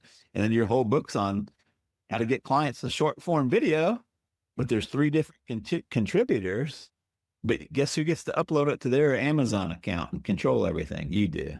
Does that make sense? Now, what's interesting is a lot of people there's companies out there that do these anthology books. Anybody ever get approached by them? Sometimes they're pretty aggressive. They're like, hey, do a chapter in our book. And they get you all excited and they're like, it's only 10 grand. You promise pinky swear it's going to be awesome. Promise you pinky swear. Give us 10 grand up front. Does that make sense? But you can go and put now you get all their audiences, right? Hey, I'm in this book. Now you got 3 people. Let's say you get 3 people in the book, right? Now you got 3 audiences that are going to promote that book once you get it up on Amazon. Does that make sense? It's a vending machine. Most vending machines don't have one product. ATM machines has cash, right? But most vending machines don't have one product in it, right? Does that make sense? So same thing, you do a mini course. The mini course doesn't have to be just one person in there. It could be a couple people, right? 2, 3 people. You can put your own stuff in there, right? And once it gets done, they're going to be happy to put it into their flow. So you've already got your first location set up. Does that make sense? The good news is there's nothing you can't get done if you're resourceful and creative. The bad news is there's so many options. Sometimes we just sit around and, which one am I going to do? Pick one and go do it. That's probably the advice that I give people that they hate the most. Travis, I could do 3 things, right? I could do this, I could do that, do this. And I'd ask them what the upside downside is. And they're all the same. Great. Go pick one. Just decide. That's it. Go decide. Go get one up. Why don't we like to decide? I'm scared when I make a mistake. I want my camera, the book time. Everybody's saying the right thing after me. So we don't decide. The next thing we know, we're 65 years old, and our kids are wondering what nursing home they can put us in, or 75. Maybe that's a little young, right? What else, guys? It's still early here. Like my dinner's not for a little while. I'm all yours if you got any questions. There's no one asking. Is it okay if I ask you to give us a few more examples of stuff that because like examples are always so mind opening for me. Yeah. Yeah. Tell me what you want an example of. That works for you. If you can open this up. Can you give me examples of, for instance, of how you've been using more examples of how you've been using your book? For example, what kinds of crazy close you getting to that offer? Yeah, I think it's easier than you guys think, right? So if you understand the 4 things that I'm telling you, they want to solve a problem for the people. They want to be a hero. They don't want to do much work, right? Compensation is 4th. But I'm having people reach out, hey, can we send your people, can we send your tribe a bunch of these books that will help them X and Y, right? Yeah, that'd be great. Wonderful. So I send them to them, right? I can get author, if I'm doing the physical, I can do author copies for $2.50, right? So I just tell me the address, right? As long as you promise to pass them, they're like, you're not going to charge me anything? I'm not going to charge you anything. They're almost like, oh my God, that's amazing. Does that make sense?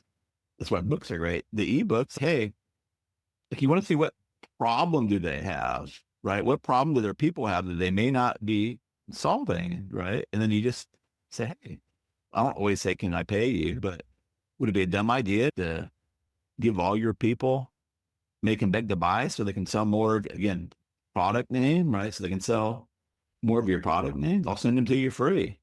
If you promise to give them, I always say if, right? If you promise to give them away, right? I'll send them to you no charge if you promise to give them away to them. They're like, what? Nobody does that. Nobody. Does that make sense? But again, like the whole world changes if we can get the damn dollar signs out of our eyes and understand that assets, distribution, getting low. And guess what? When they say yes to the book, do you think that opens up a relationship that we can put other stuff into? Right? Hey, that worked out good. Like I've got some other stuff that might help people. Right? Would it make sense to talk about that? Yes, it would. And we do other deals. Does that make sense? Some of it is I want to go into the book, put the book in Spanish, Portuguese, right? So I just got to find somebody who wants to do it and's got an audience. So that'd be probably pretty good, right? Or somebody wants to do it, right? And I'll just pay them, right? And then go put it out there. Does that make sense? So it's just a repurposing. What can we repurpose this to? And where can we relocate it because it's repurposed? Like how many authors would say, hey, why don't we turn your book into video and I'll put it up on my channel all about, right? Make your channel about something, right? Hey, I have a channel about how to sell big ticket sales stuff, right? What if we turn your book into some videos, right? And I put up on my channel and we sell some of your stuff with that, right? Does that make sense? So you're just repurposing a book into videos, right? If they're getting paid to do it, does that make sense? It's not really that hard of a thing. I'm not saying nobody will say no. I'm not saying everybody will jump through hoops, right? But we're just fundamentally changing the offer. I used to have my book running on radio stations. I didn't pay anything up front. They had what they call public service announcements that they would run when they didn't have any ads to run. They didn't make anything off of those, right?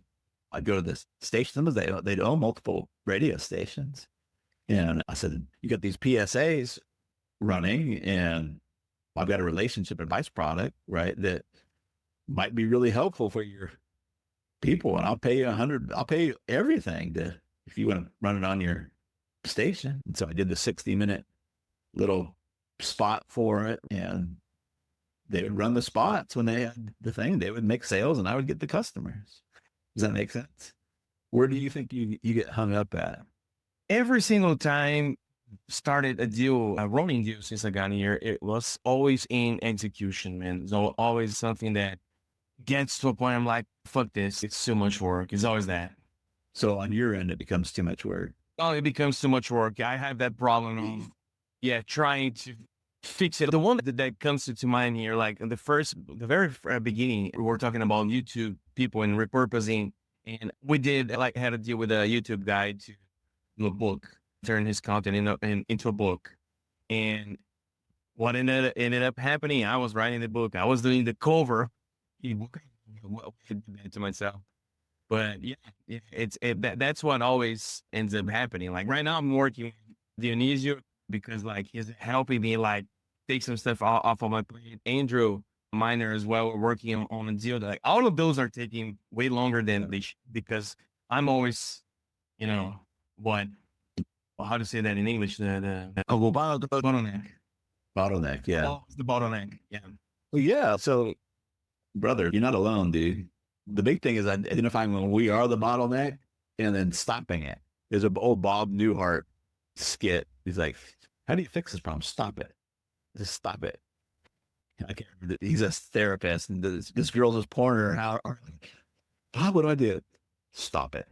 Just stop it. Sometimes that's what you can do. Is I refuse to touch this. I got to figure out how to get somebody else to do it. And that's really the skills that we need. We need to figure out how to collaborate and get other people to do this stuff. Otherwise, we're just never going to break out of the middle class. I'm trading my time for money things. The other thing that might be happening to you, if you're like a human and like other people, is that you get married too fast. Like you're taking on too big. Figure out how to make it a smaller test, right? Because what we want to do is we want to minimize our risk and kind of dip our toe into the water first, right? If I'd say, hey, I'd like to send you, whether it's physical or ebook, right? That's super simple for me to do. Does that make sense? And then I can see if they do it or not, right? I can give them this. I don't want them to work too hard, but they put it in there. And then, hey, if I start making sales, or they start getting downloads on it, because I'm just setting it up in the digital side, I'm just setting it up on my DocSend, right? So I get the email, right? And then I can see how far they get through the book, and they can download it, right? But if I give it to them and that they didn't ever send it out, right? It's not working. But if they do, and all of a sudden people are joining the community and all that kind of stuff too, then I can go for a second date rather than try to go in there and go for marriage, right? Trying to write a full length book is going to be a marriage. That's why a mini book, report, right? Or compilation. Let's just compile, right? The compilation's pretty easy to do. Let's just compile it, right? Does that make sense? So the smaller test with minimizing our risk. As an investor, we always want to minimize our risk and maximize our payoffs. Right. So I'm always looking at how can I get in there faster, easier, cheaper, and see if this thing works. I have to assume that this guy is a dipshit. Like whatever he doesn't know if it's going to work or not. Right? Does that make sense? And so I just have to get data to tell me. And so I want to get that data as fast as I can. Right? I wish I was smarter than I was. Right? But I can't tell by looking at somebody's list or their audience or their product. I can get a closer idea that if it's going to work, but I don't know if it's going to work until I put the fucking vending machine in there. Then I know it's going to work. But that's the goal. I got to get that vending machine in there quickly. It's kind of like you're saying, like you're having trouble because you're not failing fast. Hey, let's get married. And then, maybe your little Leandra's on the shoulder. Hey, this is pretty risky. I got to put all this time and all this energy and all this. I don't know if it's going to pan out. And that's actually smart. What you need to do is figure out how can I get a smaller test in there, right? Hey, can I put together a little 5-page report and see if your people take it? And if they like it, then we can do some more. Does that make sense? Minimize our risk on that so we can flip the coin faster, right? I got Studley Fabricio. Always love me Fabricio. He's such a stud. Got the silver fox going on. He's got the glasses. What do you got going on, Fabricio? That's if you want. Hey, how are you, Travis? Yeah. I'm having not the same issues as Leandro, but the same situation and overthinking all situations and all possible scenarios. And I have a few interesting, for me, ideas of where to position vending machines. An example, the other day, I know an immigration lawyer who is very big on YouTube. He got a lot of followers. He sells $5,000, $10,000 stuff. I was thinking about reaching, hey, can I put you blah, blah, blah, and do something? Then I said, oh, no, I have to think an idea. So he knows me very well because we worked together on the past. And then I've been thinking, why I don't tell him to do something and put that something into a lot of poker players, because he can do immigration visas for poker players, which cost over $5,000. And I was thinking, I have a lot of Latin American connections where I can put his product. I already got the product. If I go to him and ask him, hey, then if he doesn't want it, I can go to any immigration lawyer and ask him, hey, I'm going to send you customers. So then I was thinking, hey, I'm going to put that product into a lot of poker publications in Latin America where I can build something and then send but I don't know what to do all that shit. Also, I mean, I overthinking everything instead of Right? going. So let me pause you. I don't know if that will work or not. But how can we figure out if it's going to work? And if somebody had a bucket of poop over our head and said, you got to figure out if it's got any traction at all in 24 hours or less, like how would you figure it out? You already have access to a poker audience? Many poker audiences. No, I can go to those audiences and say, hey, I have something that could be interested for your poker players. I have no idea if many Latin American, many players come here to Miami and they want to make a visa, they want to stay. Right. I So let me ask this again. Can you go in and just mail a list of poker players right now or no? I can get some. I know a big publication in Latin America. I know the owner in person. Okay. But it's not your list, or you don't have the autoresponder access to it. Is it your list, or can you log into the autoresponder and send the email right now if you wanted to? No, it's not my list, and it's a publication of someone who's doing some stuff, and I have to contact them and ask them, hey, would you like to put this on your flow? Maybe they say no. So I would just cut more to the chase because you're trying to figure out if it's going to work, right? So how can we get a real small test that we can test fast? So I would probably go, if you got a good relationship, like sound, hey, I'm working on a project that would help poker players get immigration status, but I don't know if they would even like it. I'm thinking, could I pay you to run a little survey to your lists? And if they're like, yeah, great. Then it goes into bottom dollar truth serum. Great. Like how much would it be just to send out maybe a 3 or 4 little paragraph email and have it go to a survey? And they might say, oh, it's actually a problem that my people have, right? I'd be interested in it too. Maybe I'm in La La Land, right? Little Travis is, but the big thing is like, hey, how much would it be, right? If they're like, oh, give me $100, I'll do it. Boom, there's your problem. So does that make sense? But the big thing is we want to get out of our head and get into the real world with data and results, right? And how can we do that? Does that make sense? Okay. What you're saying is first test the distribution channel. If into the flow of the distribution channel, I have some interest. Instead of going now to find the lawyer who's going to fulfill that request. Because that's who you know already, right? That's already who you know. Going to an immigration lawyer and say, I think that poker players might make a good, it's like, you want a data to show them. But if you say, hey, here's the thing, let's say you run a survey, right? And you got 50 people to say, yeah, like what I would help getting my papers, right? From a poker, now you can go to the immigration lawyer and say, interesting thing, I just run some survey on some poker people, right? And 50 of them said that they would like help with getting naturalized, right? Could I pay you to take your podcast or YouTube content and turn into a little report or book that we could give to them, right? Does that make sense?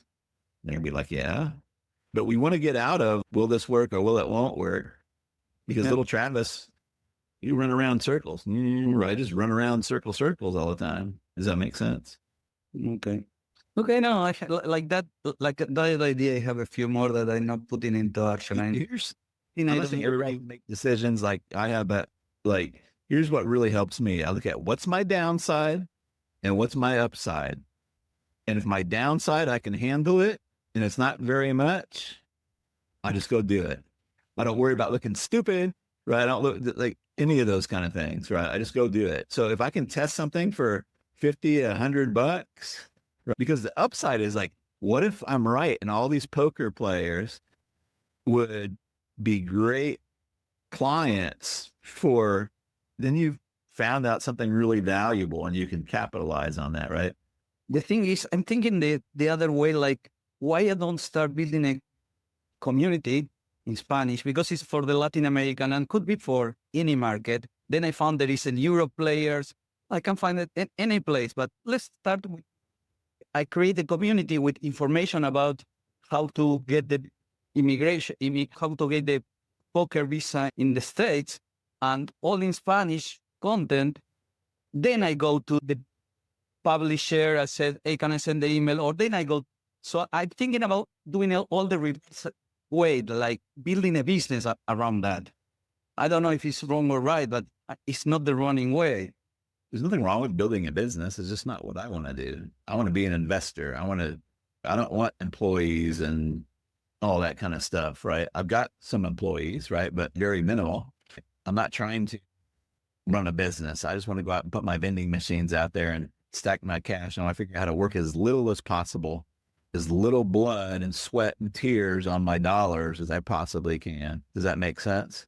And then I'm going to go do what lights me up on my own time, like helping you guys and doing these kind of things. Does that make sense? So I'm not saying not to do it. Like, it's great to run a business, but the specific thing is you can sit there. If you're anything like me, you can sit there a long time and think about 100 different scenarios, but you just got to go get data, right? You got to go test it. Wherever you start, you just got to go get data. I'm just saying, I think it'd be easier if you're going to the lawyers saying, I think the poker players would probably be good. I don't know. To me, that doesn't make sense.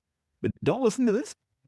Go test there. So I would want data on it. Go to your poker. Hey, I'd like to run a survey and see if anybody's interested in this. How much would it be to run a survey to your list, right? There may be some people that really need to get help becoming a citizen, right? And they might tell you to fuck off. But what does that cost you? Nothing. Few bucks or not. Maybe If you do get data, then you can go to the lawyers and say, look, it sounds weird, but all these poker players, like, a lot of them need help getting a green card or whatever. I know that they need to put it into a little report, how to get a green card, put it in front of them, right? Yeah. Either way, he's probably going to be okay with it because it's not costing him anything. But what I don't want you to spend 3 months putting this report together, and you take the poker people, and then it's like all of a sudden, oh, they don't want it. It just seems cheaper and faster to go see if they want it first. Does that make sense? Demand is the tail that wags the dog. Yeah. The thing is, I'm looking for maybe small things instead of going to another big picture. I think that's smart. Okay. Thank you, Terry. I think that's smart. Test small, test fast, build from there. Okay. What else, guys? I don't even check my chat box or any of that stuff. I just can't seem to do two things at once. So he's an anonymous attendee. He's basically kindly saying, yeah, but you have an audience and you have all this and all that to go to, which is true. Let me tell you a little story. So my old personal trainer, we used to always talk business, and I ended up hiring him as my basically licensing affiliate manager. We call him affiliate manager. He's basically like, all he did all day was go in and set up. He would locate all my machines, right? I paid him a salary. I made a fucking fortune off of it, right? But he'd go in and locate all my machines. Like, that's all he did all day long, right?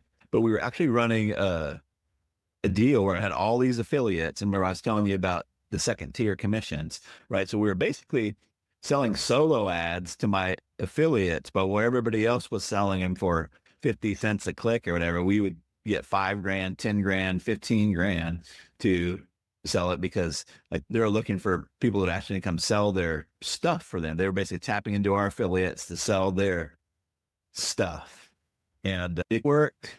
We finally ended up getting it dialed in on exactly who we were looking for. But I realized it was much easier and faster. Instead of saying, hey, give me money up front, pinky promise, pinky swear. Why don't I'll set it up. You can make me a second tier affiliate. And then any of the affiliates that we get, you just pay me a second tier for as long as they're promoting for you. Easy deals to get done, right? Now, we had a little challenges. Again, this is go for fabulous Fabricio, right? It didn't work out as easy as I thought. I thought we would just point it to their opt-in page where they could opt in and become an affiliate, and everything would be hunky-dory. It didn't work like that.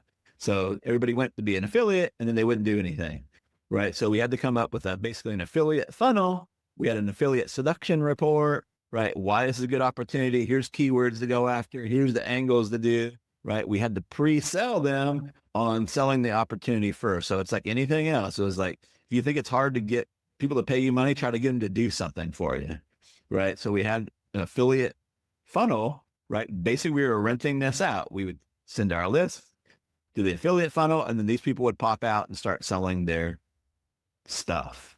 But we got pretty good at it, right? So we would send a few emails, they would start selling stuff, money was rolling in. I didn't have to provide any product, I didn't have to do any selling. It was just a matter of me sending them affiliates and renting out my funnel on the affiliates. Where I'm going with all this is I had a dumb moment.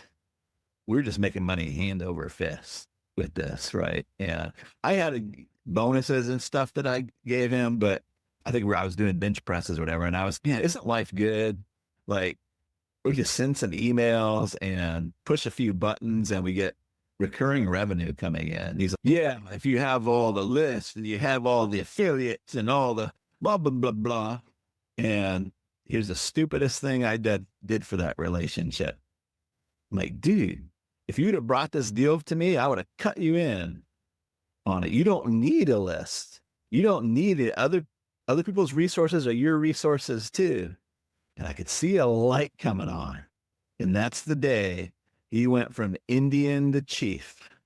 And he started making deals. He's already doing all the footwork on this. But he realized that you don't need to own the resources. You just got to get control. You just got to get location, right? And it's the same thing. My audience is your audience too. You just got to, what? Show me how to solve a problem for my people. Make me look like a hero. Don't make me work too much and offer me a little bit of compensation. The biggest mistake people make in this, and right, just keep pounding this in, right? Is they make me work too fucking hard. They make me do all the things. Hey, yeah, why don't we do blah, blah, blah, blah? And they want me to figure it all out.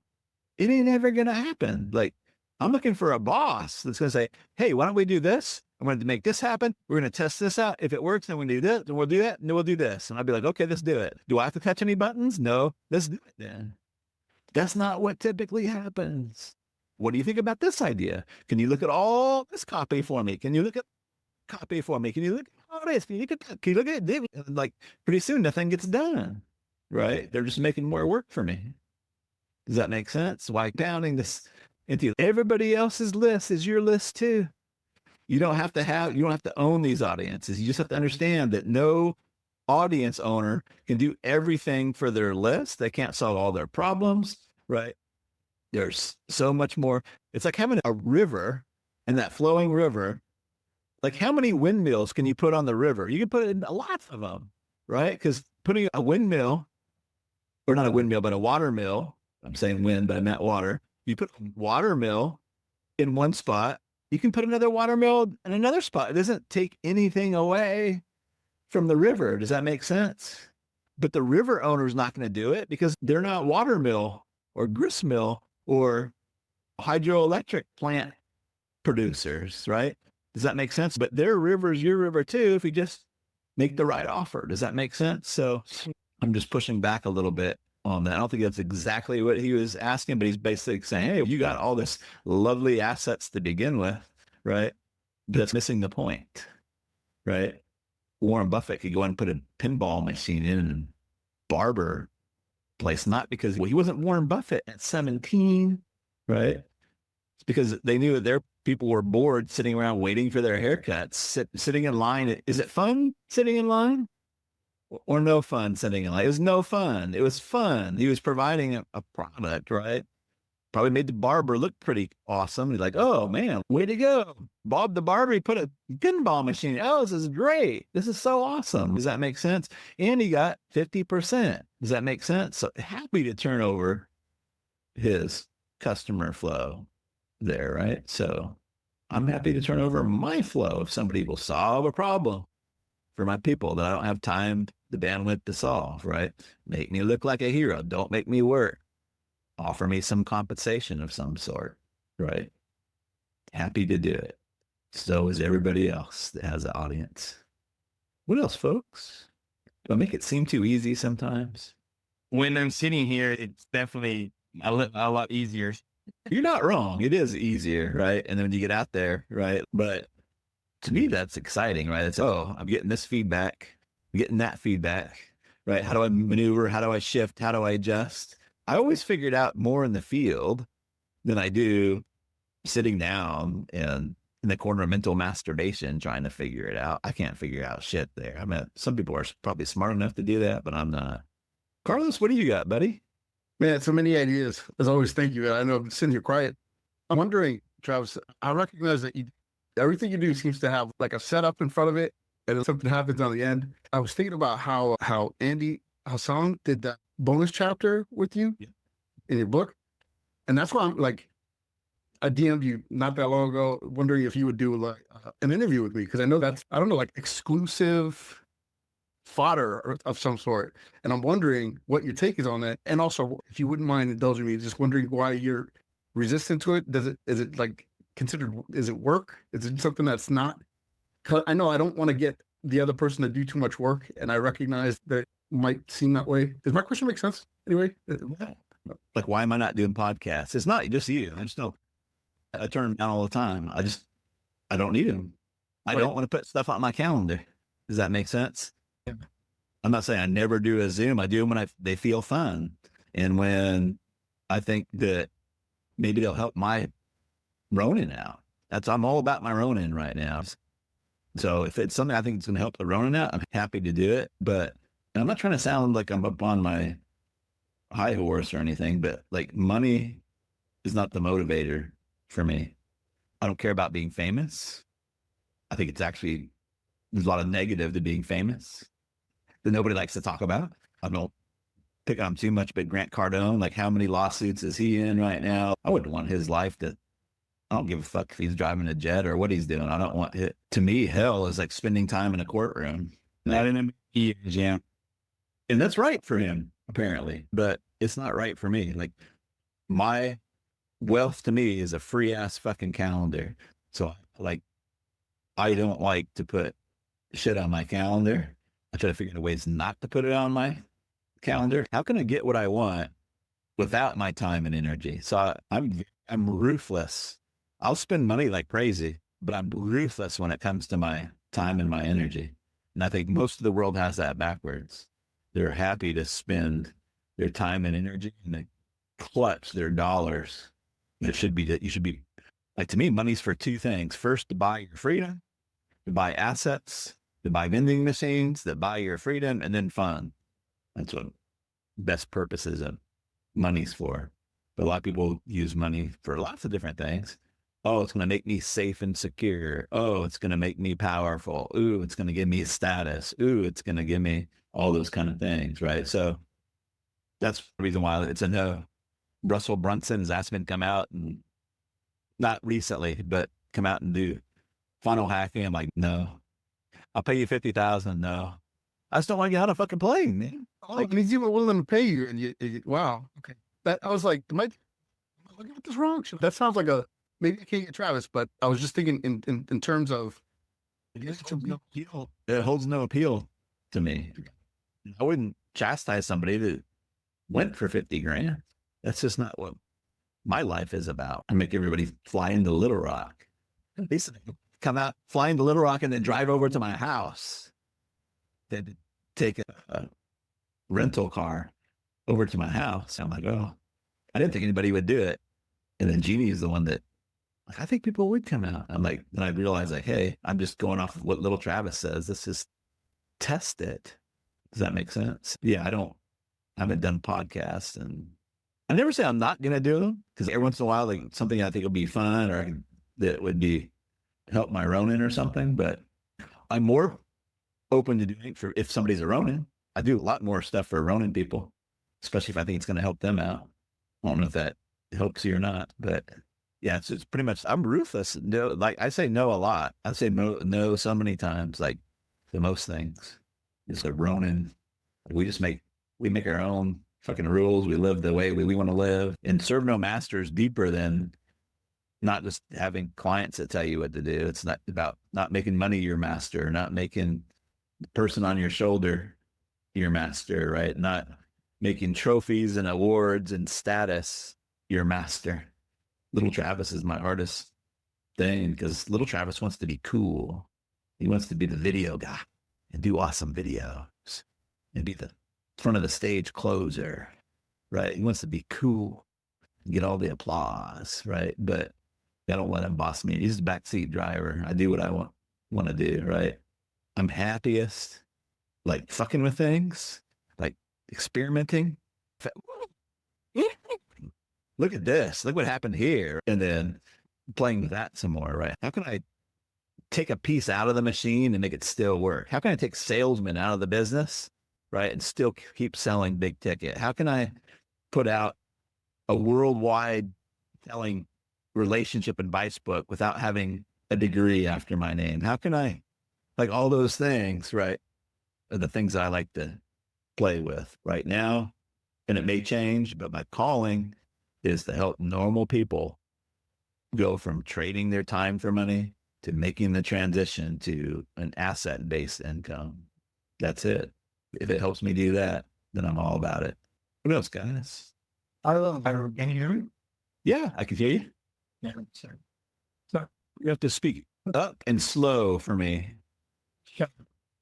One of the biggest things that I picked up from you in terms of where new people in your world kind of mess up is the neediness and what you spend. Prioritizing time and energy over money.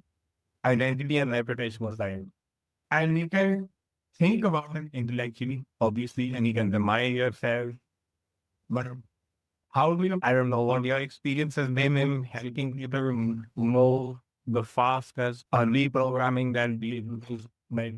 For example, I've spent a decade as a banker, which is the thing, essentially. Then a couple of years as a freelance populator, I mean, the vendor. So you get better, start saying no, it starts thinking. I love to hear your experience and how you do that when you're starting out. Like you've got some stuff on the side. So it is conflicting as well because you're still doing the old stuff, which is the vendor piece, while you're building or placing vending machines, etc. Mind is also in business.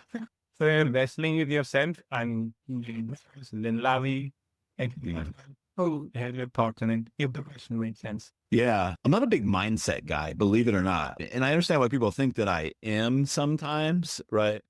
But I think a lot of the mindset stuff is just image manipulation or thought manipulation. I'm more into a transcending and understanding thought to begin with, right?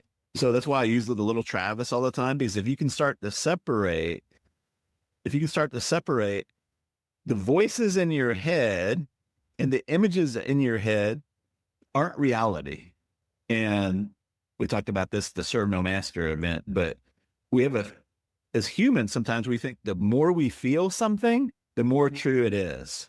And what that really saying, especially if it's contracting feelings, is it's saying that our thoughts are actually out of alignment with reality, right?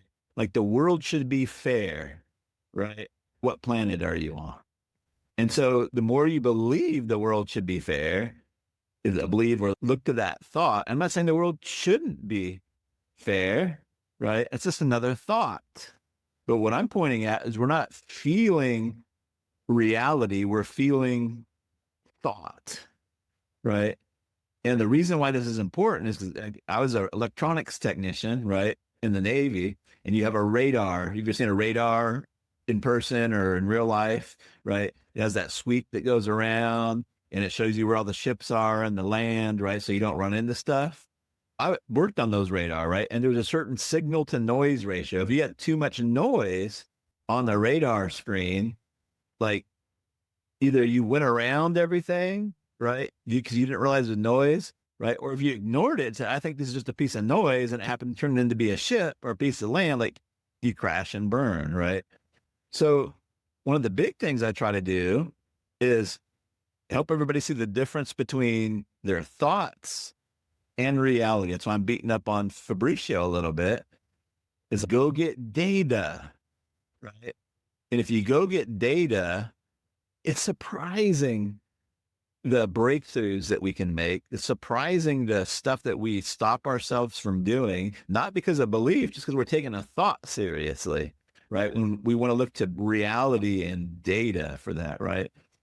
Just a really easy example. I had big list of people that bought $2,000 thing, and the guy had a $40,000 mastermind. And little Travis said, "Oh, you'll never sell them from 2,000 all the way up to 40,000.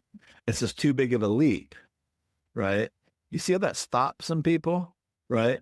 And I didn't try to believe a new thought that it was possible. I just said, "Look, data show us what's my upside and downside." My downside was I was write an email, and if it didn't work, it didn't. That's all I was into it for. But my upside is like, gosh, what if we could sell these $40,000 things? And little Travis was wrong, right? We sold a bunch of $40,000 things from 2,000 to 40,000, right? It's not that I'm stupid or dumb or don't, but I don't, it's my thought, right? So that's why I try to push, just go do 5, go see what happens, do tests, right? Do little tests. How short can we test it and let data tell you what to do next? And then if the test works, then do a second date, then do a third date, right? And let data tell you. Do we know if this person's going to be a good partner? No, not until we see how they pay us. We see how they are, right? Everybody says they're going to be a good partner until you start dating them, right? Then you realize, hey, they're really slow to pay, or they're really a douche about this or about that. Does that make sense? And I can never figure that out. Little Travis can't figure that out on my shoulder. So it's a complex answer, Adi, but the biggest thing I try to do is we want to be investors, right? And the biggest thing for being investors is we have to be reality based, right? Little Travis is always in my ear, right? But I can dismiss it, right? It's just the backseat driver. But I think what a lot of humans do is we let the backseat driver tell the driver what to do. Turn here, now turn here, now turn here. You're never going to get there. You're a loser. And we don't understand. It's just the backseat driver back there, right? We can go any way we want to. Little Travis wants to be cool. He wants to play the guitar on video like Frank Kern, right? And be as cool. But I don't need to be like, I can hear all that, and I can realize like where I'm really most fulfilled is when I'm in my uncoolest, just sitting with music, some Ludovico Einaudi, a hot cup of coffee, right? And processing my field work. That's what lights me up. It has since I was a kid. I ignored it, right? I didn't want to be the writer. I wanted to be something better than a writer, better than a marketer, better. Who wants to be a salesperson or a marketer? Does that make sense? But it suits if I can set the thoughts over and look at my utility, right? Is a basset hound a loser dog because it doesn't like the fat sticks, right?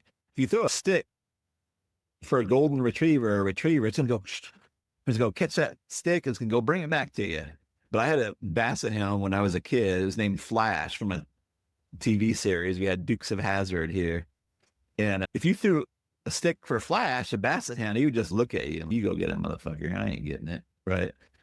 But he was great. He'd sit on your lap. He'd follow me all through the woods, right? But trying to turn a basset hound into a golden retriever is pretty much, I'm not saying it couldn't ever be done, right? But so it's kind of like understanding the reality, right, of life. And that makes you a great gives you a heads up as an investor, right? I'm not trying to beat up on people, but most people that think they're investors are not. They're gamblers and speculators, right? They can have all these interesting theorems and charting things and technical analysis and fundamental analysis, and they don't know what the fuck it's going to do, right? And they're not really investing. If you have no control over how the investment goes, if you have no way to get your capital back faster, if you have no way to maximize your growth and minimize your risk, you're not investing, you're speculating, right?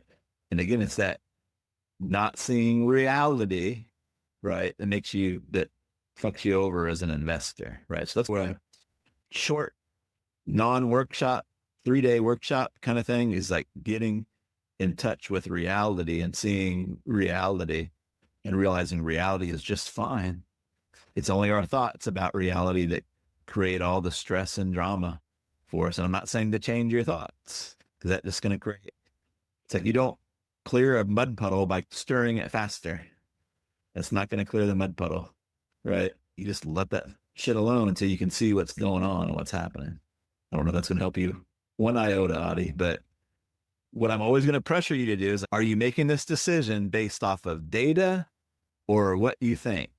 Does that make sense? And so I'm going to pressure you to go make it off of data, right? Makes a lot of sense. It's a different thing. So what I've thought through and consumed and now, for me now, like, goes beyond just doing stuff. Also, letting the thoughts be like develop, do that. So, well, It's hard sometimes, and it's really about, it's hard because of the programming, but, and I said this in Little Rock, and it's almost hard to say. It's hard for little Travis to hear it coming out of my mouth, right? But I want most of my money to be made. People have my account numbers, my routing number, and my account number, and they put money in there, and I don't have to fucking work for it. Now, most of the world is, oh, that's scammy, that's bullshit. That's, what's funny to me is like, we can nuke a potato in 12 minutes now. We don't bake potatoes anymore. We don't take horses and buggies across the country anymore. We can jump on a plane, right? We're sitting here on Zoom. I'm talking to people all around the world, right? 20 years ago, that was, what a scam that would be, right? I can just do this over and over. We got AI. I can do 5 days of research with one AI prompt, right? We don't call that a scam, but oh, heaven forbid, if somebody suggests that somebody can make money without having to sweat for it and trade their time for it, my God, that person's a fucking scammer. But that's what I try to figure out. I think we're living in the best time ever with licensing and IP. Everybody that's getting rich is getting rich off of data and IP. We just don't understand that's what they're doing. It's what Amazon is doing. It's what Facebook is doing. They're reselling data. We're not the customer, we're the product. We are the product, and they're reselling access to us over and over and over again. One of the richer companies, Apple's the same way. They don't make all their money off hardware and shit. They got this space. They got the vending machine right here, and they got all these apps. They get a little piece of all that action. It's a vending machine, but heaven forbid, like Big Travis says, I just want my accounting and routing numbers to be out there, and they fucking send me money for it. That's what happens with licensing. You just make a deal. And then my deal is it's due on the 1st, late by the 15th.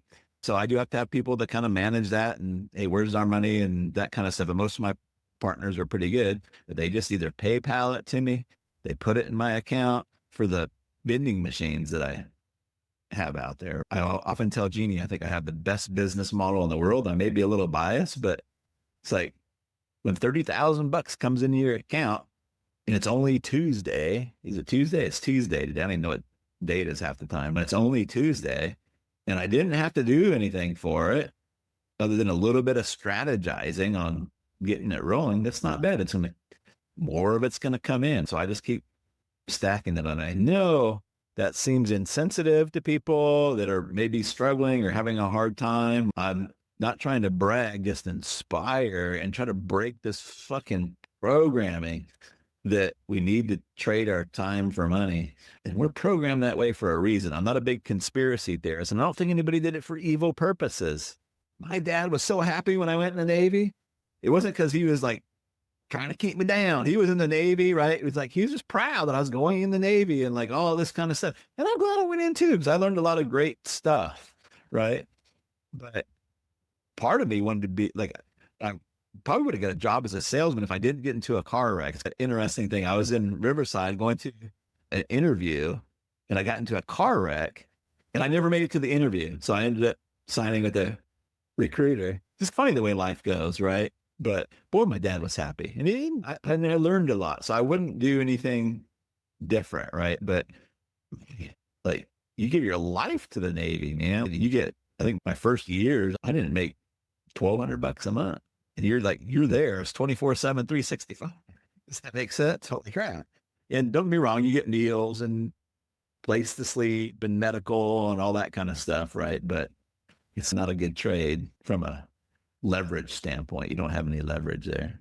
So I'm always trying to help people find leverage and use reality to take advantage of it. Most of it, the leverage is out there. We just don't do it because programming gets on our shoulder. I take shit from my family. Sometimes it's like, how did you write? I remember my grandma's sweet as hell, right? She's like, how did you write a relationship book? You didn't even go to college. I know, grandma, right? Like, you know, she loves me, right? But I don't get it. How did you write a relationship? You never went to college. They don't care about that, grandma. I think it's about Diddington. We'll pop up this recording and we'll probably separate the Q&A and stuff out and piece it out a little bit, but I'll get you the document too. Go do your fun work and I'll catch y'all later.